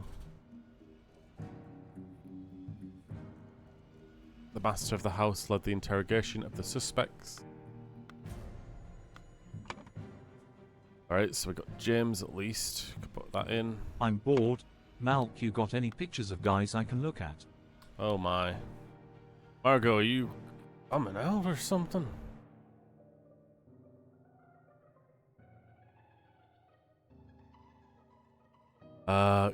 Gideon claims that played croquet with Ingrid in the morning. Okay. They got bored and went to the drink tea in the tea house. Ingrid drew his attention to the interesting design of the chess house. Saw Lord Alistair noch lecture the butler. Put that in. Saw Master Turner come to the chest house and sent the butler away just as Ingsign was remarking on the beauty of the chess house. Saw Lord Alistair leave the chest house and returned shortly afterwards. And soon. Slightly difficult to understand what he says, potentially because he has challenges with our languages. Claims that everything young Master Bell says is absolutely correct. Well, it's probably that.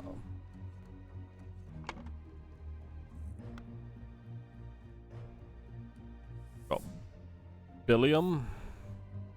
Claims that planted and pruned all morning by Chisholm's bush. Saw the young gentleman and foreigner leave the croquet and go behind the manor. In the afternoon, moved to the rose bush. From there, saw Lord Angus leave the fountain at around noon. Lord. Continued his work on the roses until the alarm was raised by Mr. Hill. I had to guess Hill was probably the butler, and Willem is most likely the gardener. Podrick served Lord Alistair in the chess house in the morning. His master arrived and instructed him to dispose. Podrick is probably the butler then. Arrived and instructed him to dispose of the salt-oiled sherry that he and Lord Leopold had drunk, and then go to assist Mr. Spade in the garden. Right, Mr. Spade is most likely this guy. Podrick is most likely the butler. On entering the library to take away the glasses, found Lord Leopold asleep. Suddenly was overcome with dizziness and fainted due to his weak heart. Was woken up by Lord Leopold and instructed to raise the alarm, then saw the deceased lying in Dallon.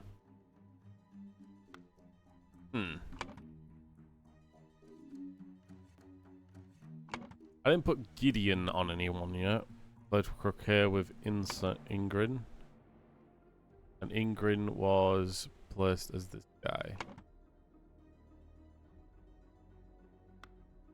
I had to guess it's possibly one of these people.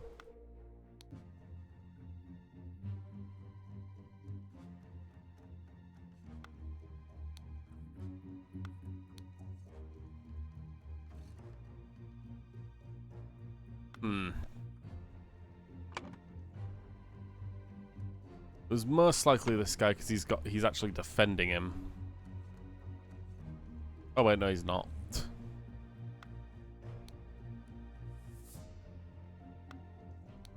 Leopold. Okay, this guy's Leopold. In which case I can put him here.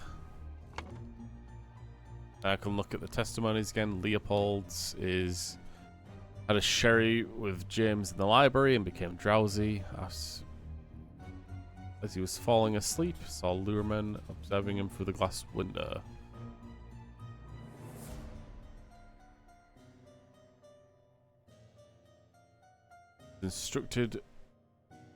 Inspecting the weapon, deduced Luhrmann was the killer. By the butler. Alright, let's go see the butler's one again. Woken up by Lord Leopold. Okay, I'm not getting the last name.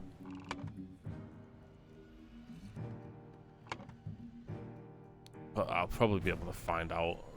Doctor is always right. The doctor's a smart man. He saw through the lies. I mean, I'm guessing that this one's probably Gideon then.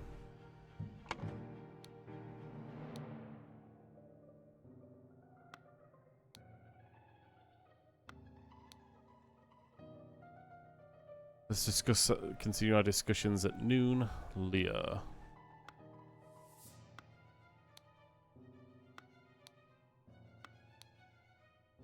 Oh, goodness. So many more words. I'm trying to, like, figure out the names and who's who here.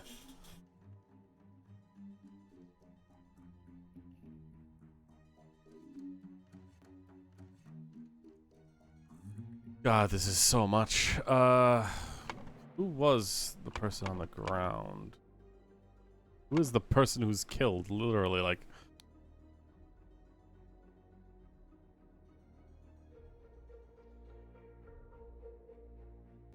A ministerial candidate.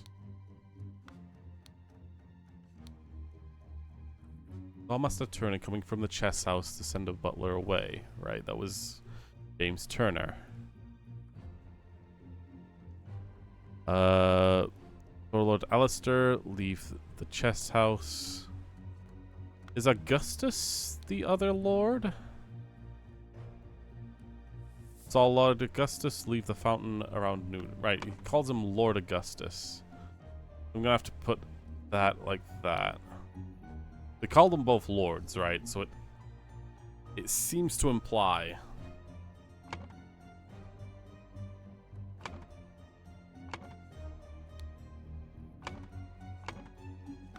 Hold on, what's Gideon again? Played croquet with Ergrin in the afternoon. What?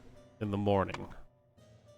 Ergrin is this dude. Okay. They got bored and went to drink tea in the tea house. Ingrid drew his attention to the interesting design of the chess house. Saw Lord Alistair Koch.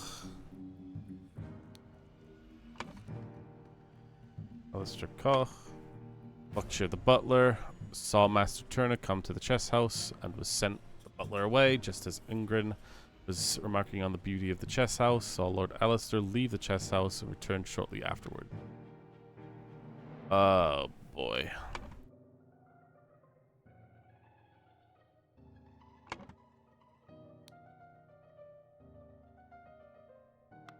First person to find the body, but like, oh, there is a button in his hand. Drugged. God, there's just so much. Sherry.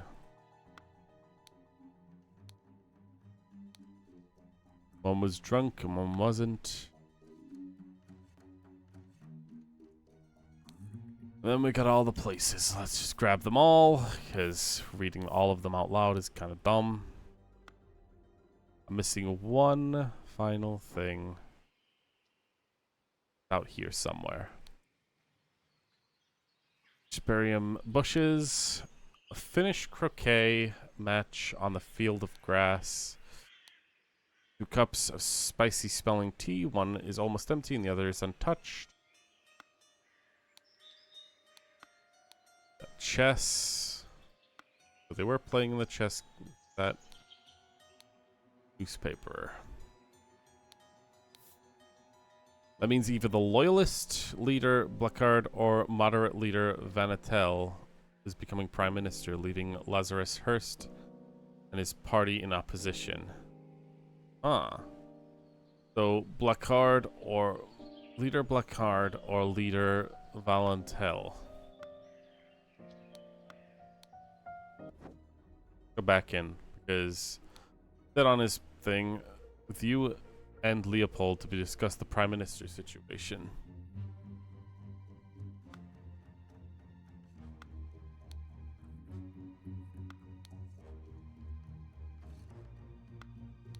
I put this guy as Leopold Augustus, right? But it's possible the person who died was Leopold.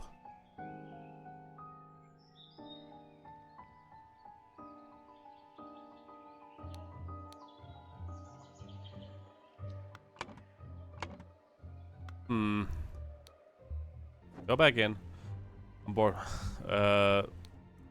Hold on here. The elections are over. Please join me for we have some drinks to discuss about what to do about the prime minister position. I think maybe both of these guys are the prime minister positions. But this guy's actively calling him Leopold.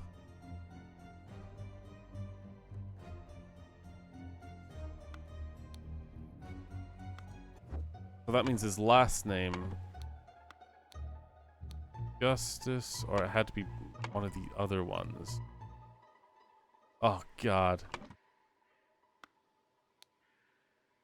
If that's the case, then maybe it's this?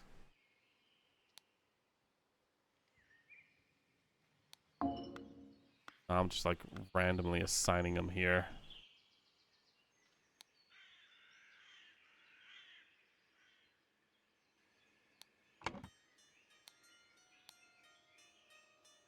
Loyalist leader Blancard or moderate leader Valetane.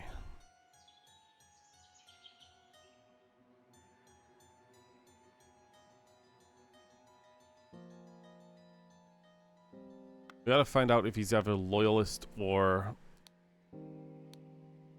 in moderate. 12 seals of the Lumeran clans. Cool. And that's where the... Oh god, this is where some of the weapons... Like, that's Rose's weapon, I believe. Dagger. Ugh. Let's try and think here. So much information that's been pushed in here. Thought you were an honorable man, Leopold, not some Antiquin agent trying to sabotage friendly relations. Antiquin agent?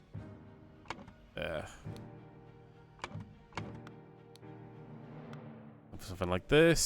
Stole his life just like that. The doctor's a smart man. Thought through his lies. Did not know. I hope the host did not notice when he was leaning over me, the sleeping eye-patched gentleman.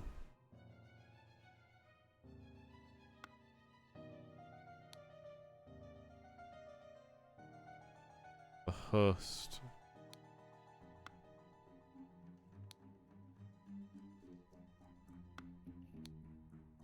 Downstairs. Bell. Oh god. Lord Augustus leave the fountain at noon.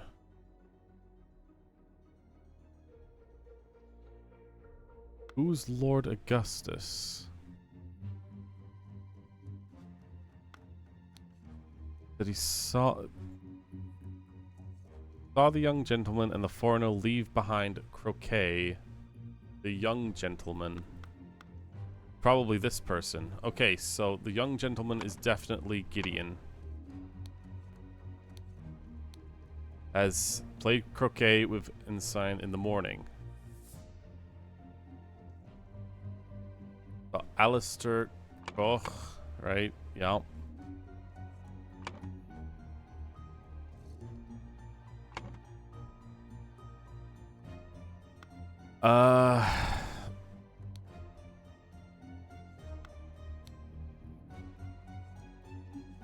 Okay, you can go behind the manor after the afternoon. In the afternoon, moved to the rose bushes. From there, saw Lord Agnes leave the fountain at noon. Continued work on the roses until the alarm was raised by Dr. Hill. So Augustus can't be the person, can't be the dead guy.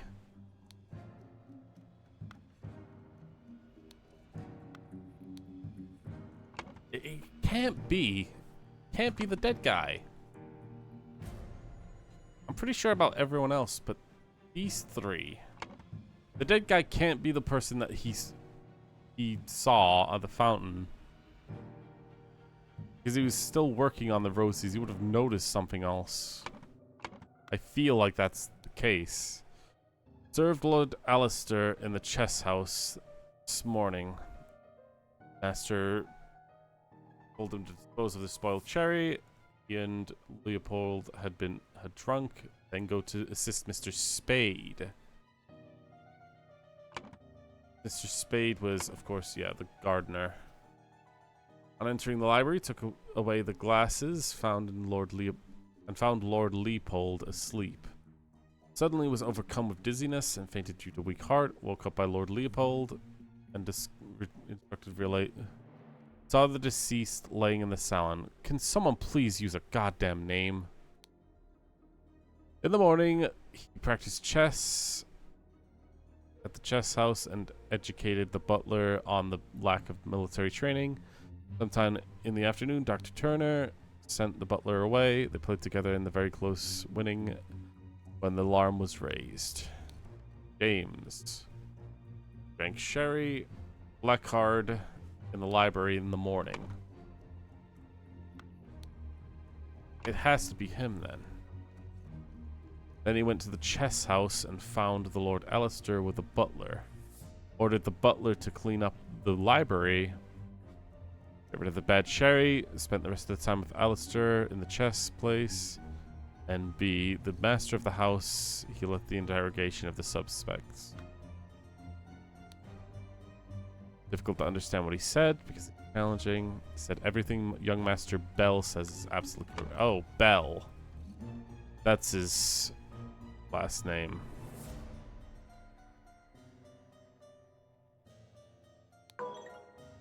Okay, we're getting close. Maybe this? Okay.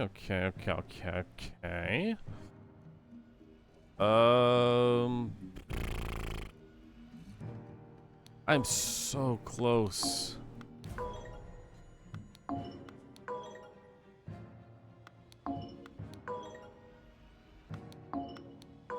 It's one wrong name, is it? Literally one wrong name. But all the names have been used.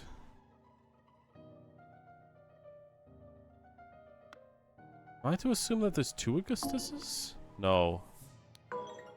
That's correct. That isn't. Blackheart isn't correct.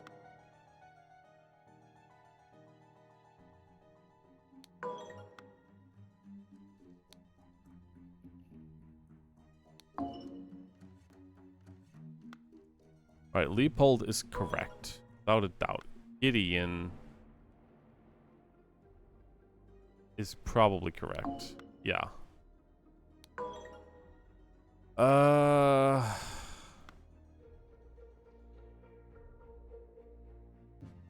Podrick is correct.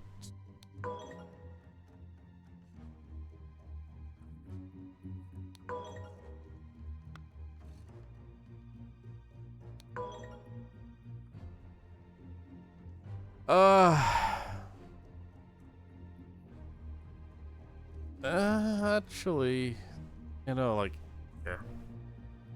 I'm confused. Two things have to be wrong. Right, that's what I'm saying. Two things have to be wrong. If I put the belt placard in the other wrong one, then it'll continue to say two of you incorrect.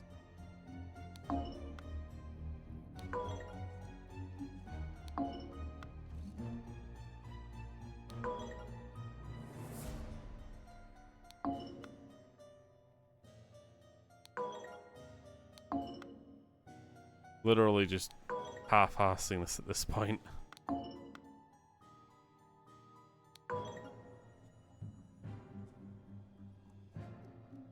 I've really gotten every single one, huh?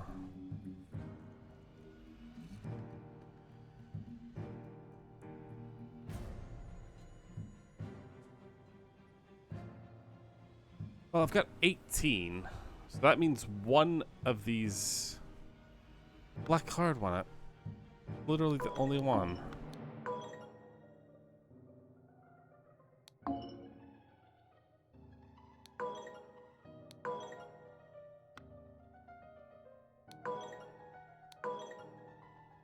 How do I...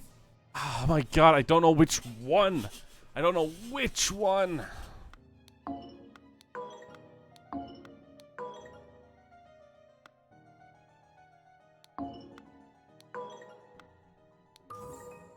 Oh my god, it was...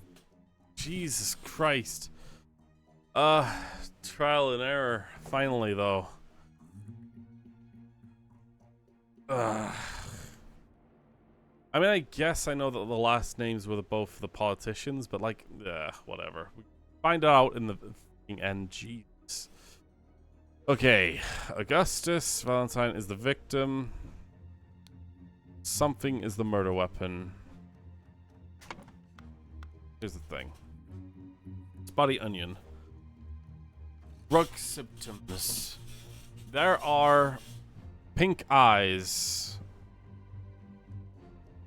Something is going wrong here. So black poppy, sleepiness, whites of eyes get pink tint.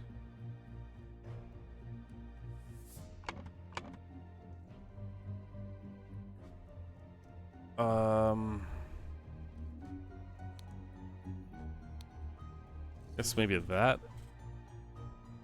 And then the murder weapon.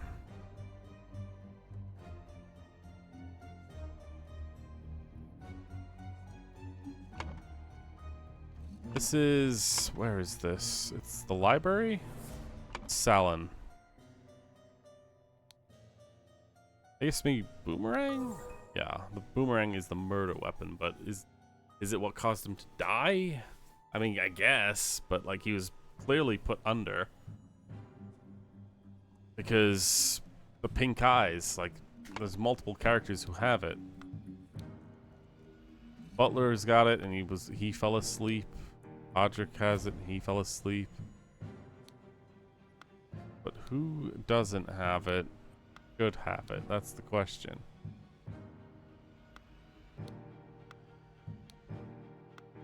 No one else does, so that means someone else who said they were sleeping. Or possibly sleeping? I don't know actually if anyone did. Let's try and find out where everyone was then. Yeah, so flower beds. Garden was at the flower beds. Butler was sleeping somewhere.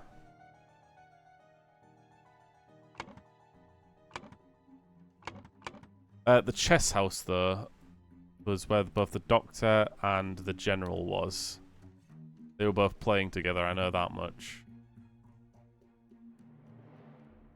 The butler and the loyalist were both in the salon, I think? The young man was outside playing croquet. Hold on, let's find out exactly where they were.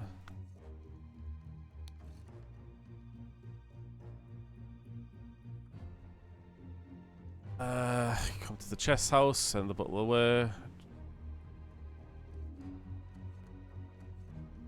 Drink tea in the tea house.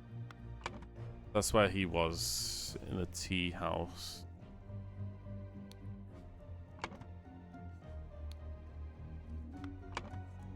I guess that means that's also where the prince was too.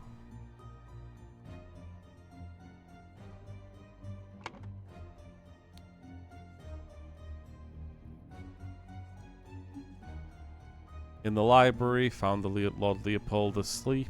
Suddenly came over. Right, so I guess they were both in the library then? Something's wrong. In the salon then? Yeah. The body was right. He wasn't in the salon. He was in the library, but he had found the body. Right, Jesus. Okay, we're getting there, guys. We're getting there. Oh, boy. Early in the morning, someone, some, in the sun, and sun. Meanwhile, in the sun, and a luminant from the sun. I would probably say from the salon boomerang.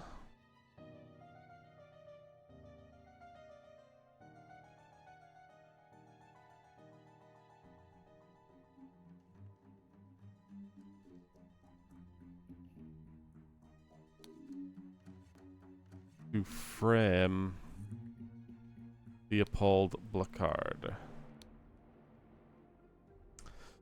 So he was probably framed, that definitely, because he also underwent the effects of sleeping.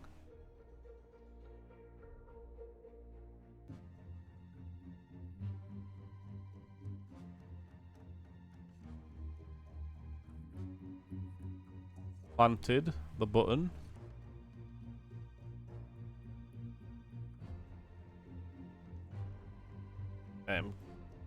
Killed, I guess, around noon.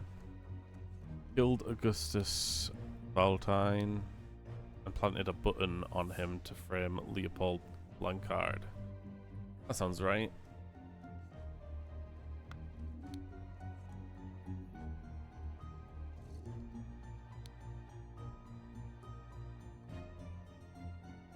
Someone killed him and planted the button on him to frame Leopold Blancard.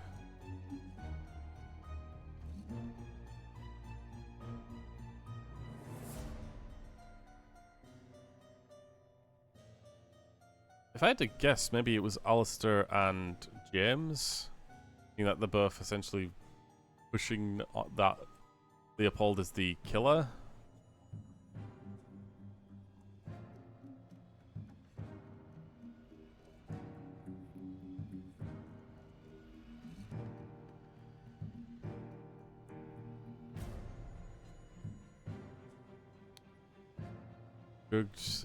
Sherry?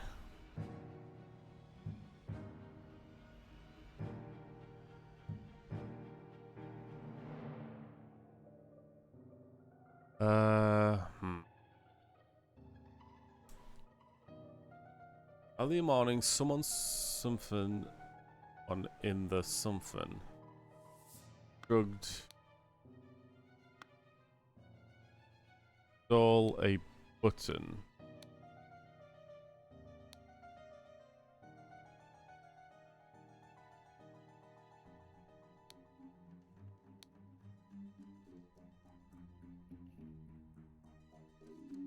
Someone drugged Leopold Blacard in the library. There we go. And stole a button. Meanwhile, in the salon.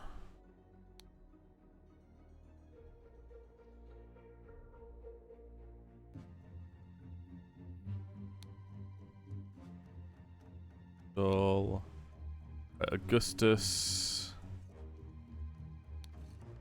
Valentine and stole a Lumarian boomerang from the salon. Salon at around noon. So they killed Augustus Valentine planted the button on him to frame Leopold Blacard. So someone did all of that.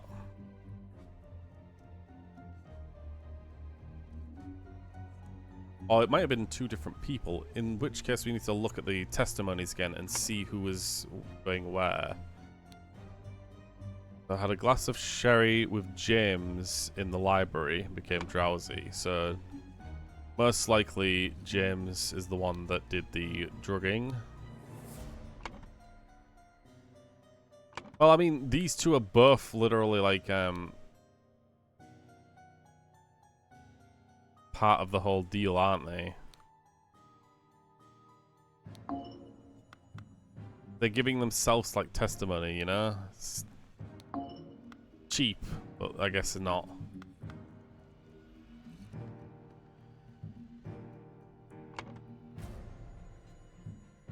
As he was falling asleep, saw Lumerian observing him through the glass door. Woke up and found the butler on the floor asleep.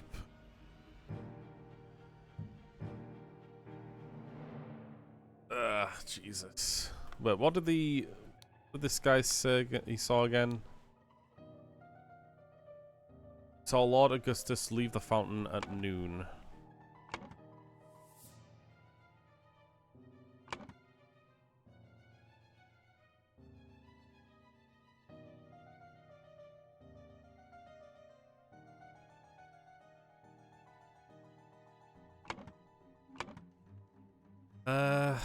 I guess. Planted and pruned to morning. Saw young man and foreigner leave the croquet and go behind the manor. In the afternoon, saw the rosebush. Saw Lord Augustus leave the fountain at around noon.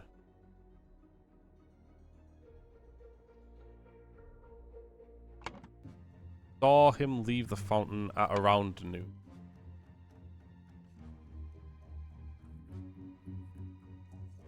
At the fountain. Gonna be at the fountain, right?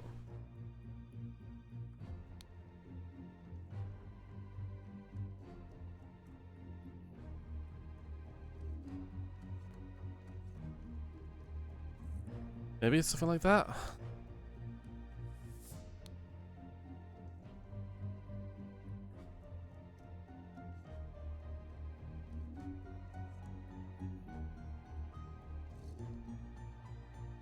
In the fountain, no. It has to be at the salon. Sorry. In the salon.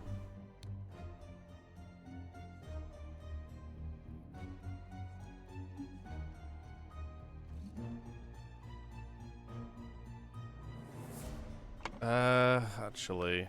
Oh, this is very awkward. The Podrick, he said he felt dizzy in the library.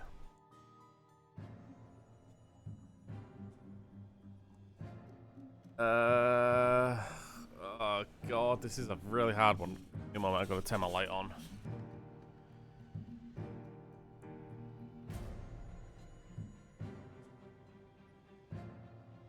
I kind of wish I had all of the testimonies set up and around so I could look at all of them at once. Because Podrick was also drugged. And so was him. But I don't know if...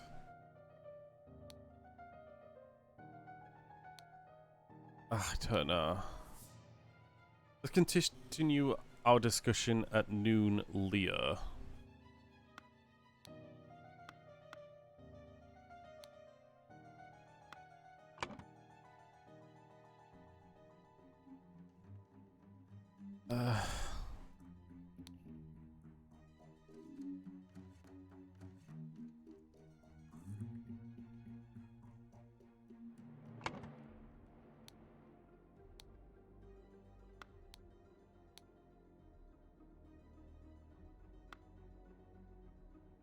I genuinely don't know.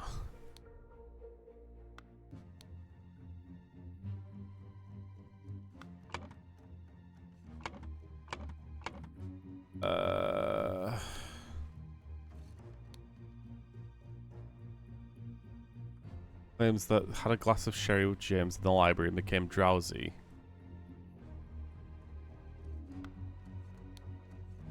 drank with a glass of sour sherry and with Blacard in the library in the morning. Then when he went to the chess house and found Lord Alistair and the butler, ordered the butler to clean up the library and get rid of the bad snappy. Spent the rest of the time playing chess with Alistair until the alarm was raised. I mean, is there anyone else who can attest to that?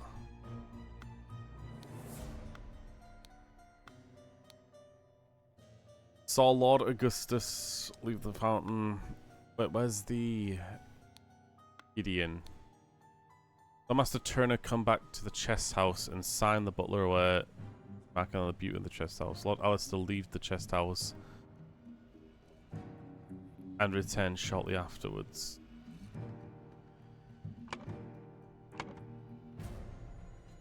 Alistair is the one that left.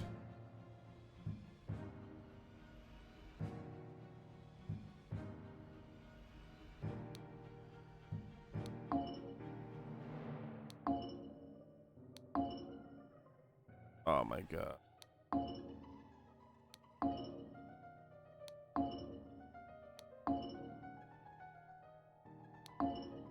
This is actually a lot tougher.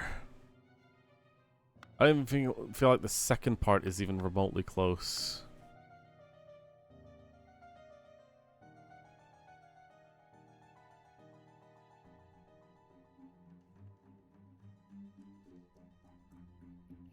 Meanwhile, in the Salon,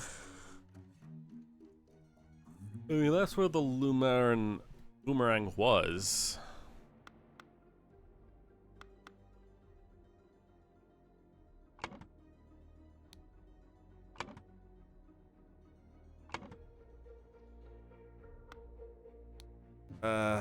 Everything with the bell is correct. Alistair say. Alistair is this guy.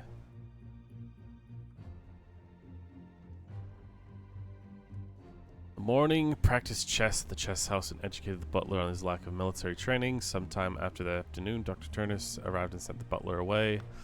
He is lying. It has to do with this guy.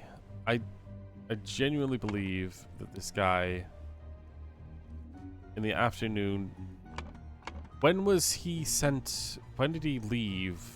Saw Master Turner come from the chest house and send the butler away. Just saw as Ensign was remarking on the beauty of the chess house.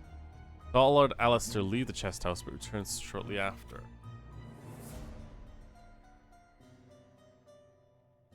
That in the afternoon? Ugh, when was he sent away? Podrick, when were you sent away?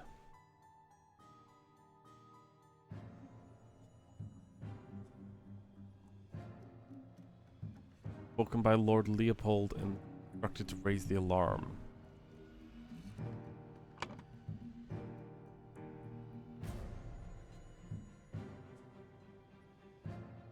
Oh my god.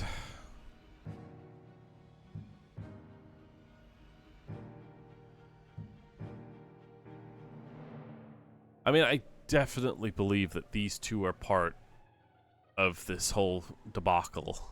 Because they're part of the cult. And the cult leader is running against them. Take out one of the elect and have the other elect imprisoned for killing him. And then their cult leader wins. So it has to be them. They have the motive, they have the modus operandi. This guy has to be the one that drugged Leopold because he's the one who was drinking with him. Even though his fucking glass is full.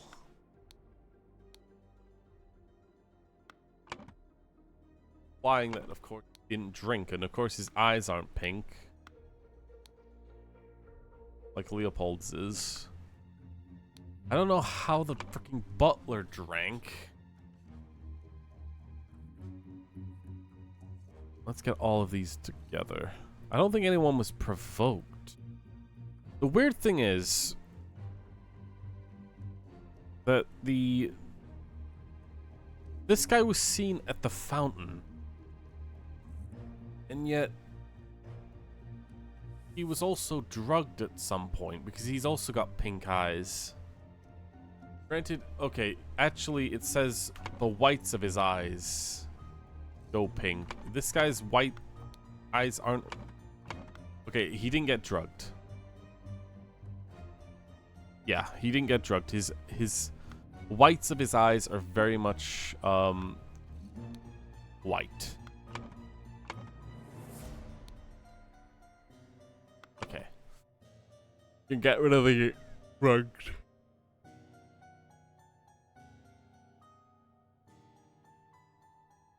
Or maybe drugged the other dude. Patrick Hill? Let's say it happened in the library.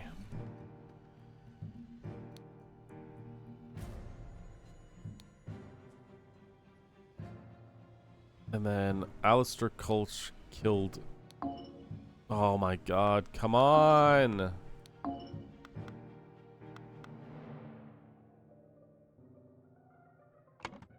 Hold on. Who said to serve it? Think of a glass of sour sherry with Blackard in the library in the morning. That's a lie because his eyes aren't pink. He then went to the chess house and found Lord Alistair with the butler, ordered them to clean up the sherry. Podrick, suddenly overcome with dizziness, fainted due to his weak heart. Which is false. He drank the sherry because the freaking loser butler.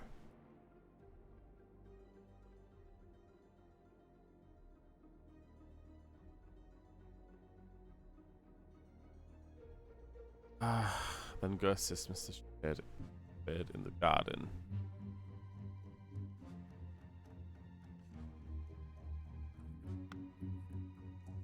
Leopold is telling the truth then. Fell asleep, saw Lumarin walking, stabbing him through the glass door. Woke up and found the butler on the floor, asleep.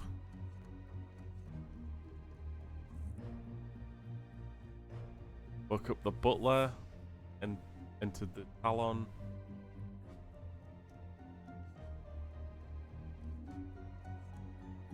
Found the body.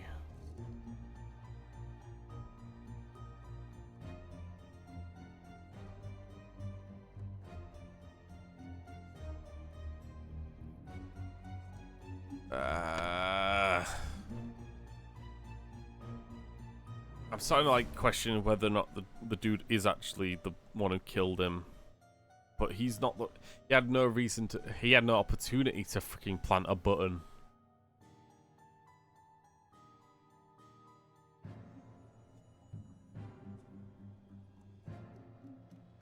God damn it.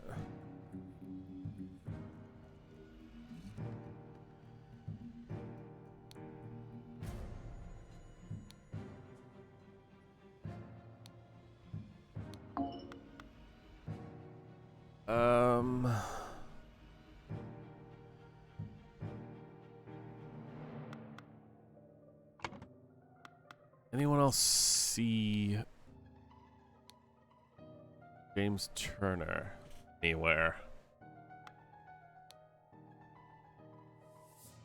Saw Lord Augustus near the fountain around noon. Continued to work on the roses until the alarm was raised by Dr. Hill. Augustus left the fountain around noon and went to the salon.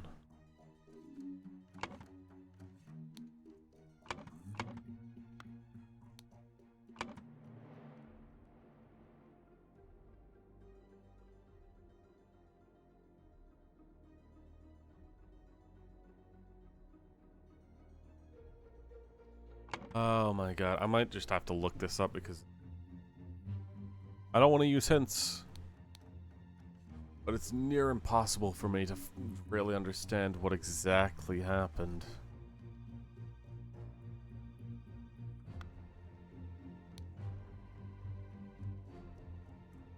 I believe 2 people are in the works of this.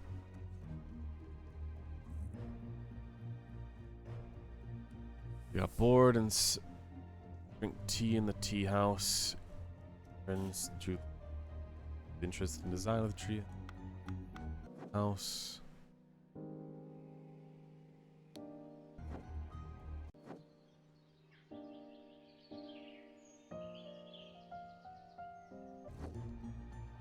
Implication being that he went through here.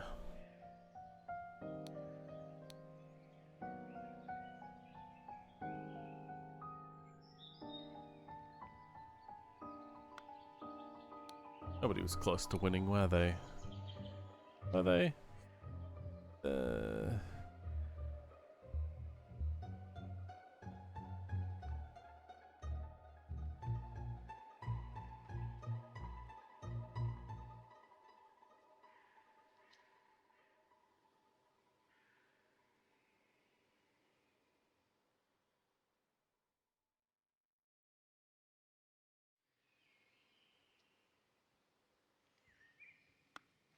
I don't even know why I'm looking at that. That's not even going to help at all. Where are the guys in maid outfits? Heartbreak. I don't know. Ain't none. Only a butler. And not like the suave butler, just a really old looking one who's got pink eyes. Okay, I think I'm done trying to figure this out. I've tried my best. Oh shucks. This is the 3rd in chapter 3.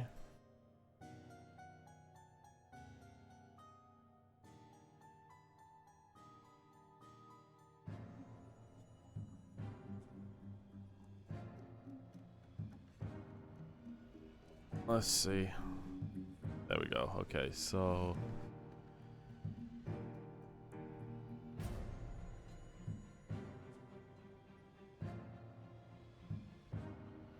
there are 2 sets of drinking vessels. Both of them is with one untouched. Seems likely poison was used. Find information of the symptoms, and it'll help you find out who's been drugged. Yeah.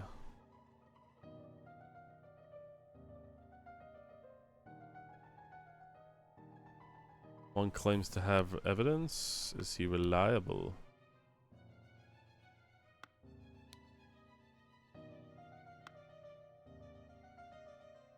Early in the morning.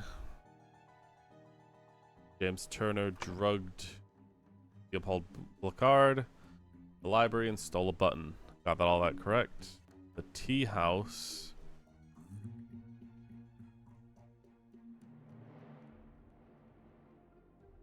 Oh.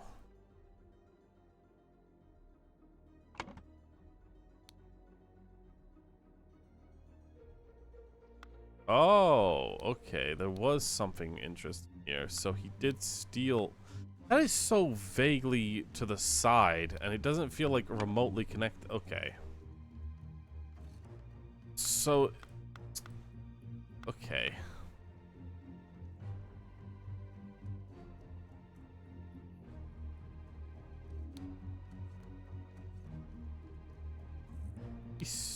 He drugged. Do you have pink eye? You don't. How? That's really dumb. Sorry, but that's really dumb.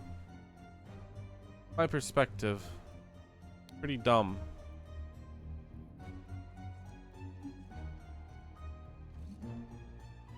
In the tea house.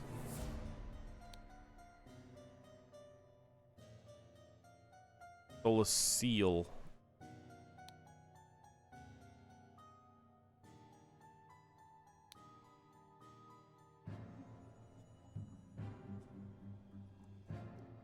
That was right here, like... Dude, that's such a weird one, man. Out of all of the cases so far, this one, that seal part in the middle feels like it just doesn't really equate at all to what was happening.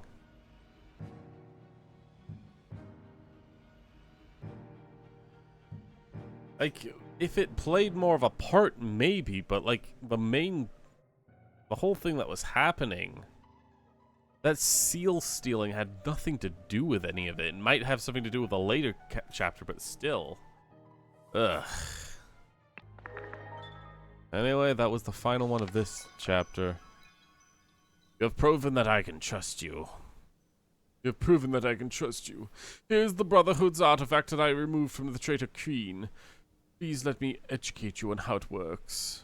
I set it to take heat from this cup of water. Then it changes the symbols and use the idol to give that heat to something else. There's so much more it can do. The Brotherhood members, Alistair and James, plotted to turn the ruling, moderate, and loyalist parties against each other. Over the course of the weekend, James Alistair murdered the moderate leader, and James framed the loyalist leader. Oh man.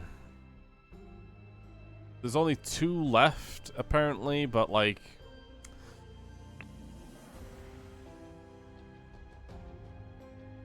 yeah, I don't know if I can really get it done today. Like, is there enough to have another stream? I guess I shouldn't, like, elongate it. I think that's enough for today, then. We'll find out the rest of everything that happens the next time we stream this. That last case did kind of put a damper on things, because it feels weird, man. It feels really weird. Like, it didn't really match up, but we're done for today.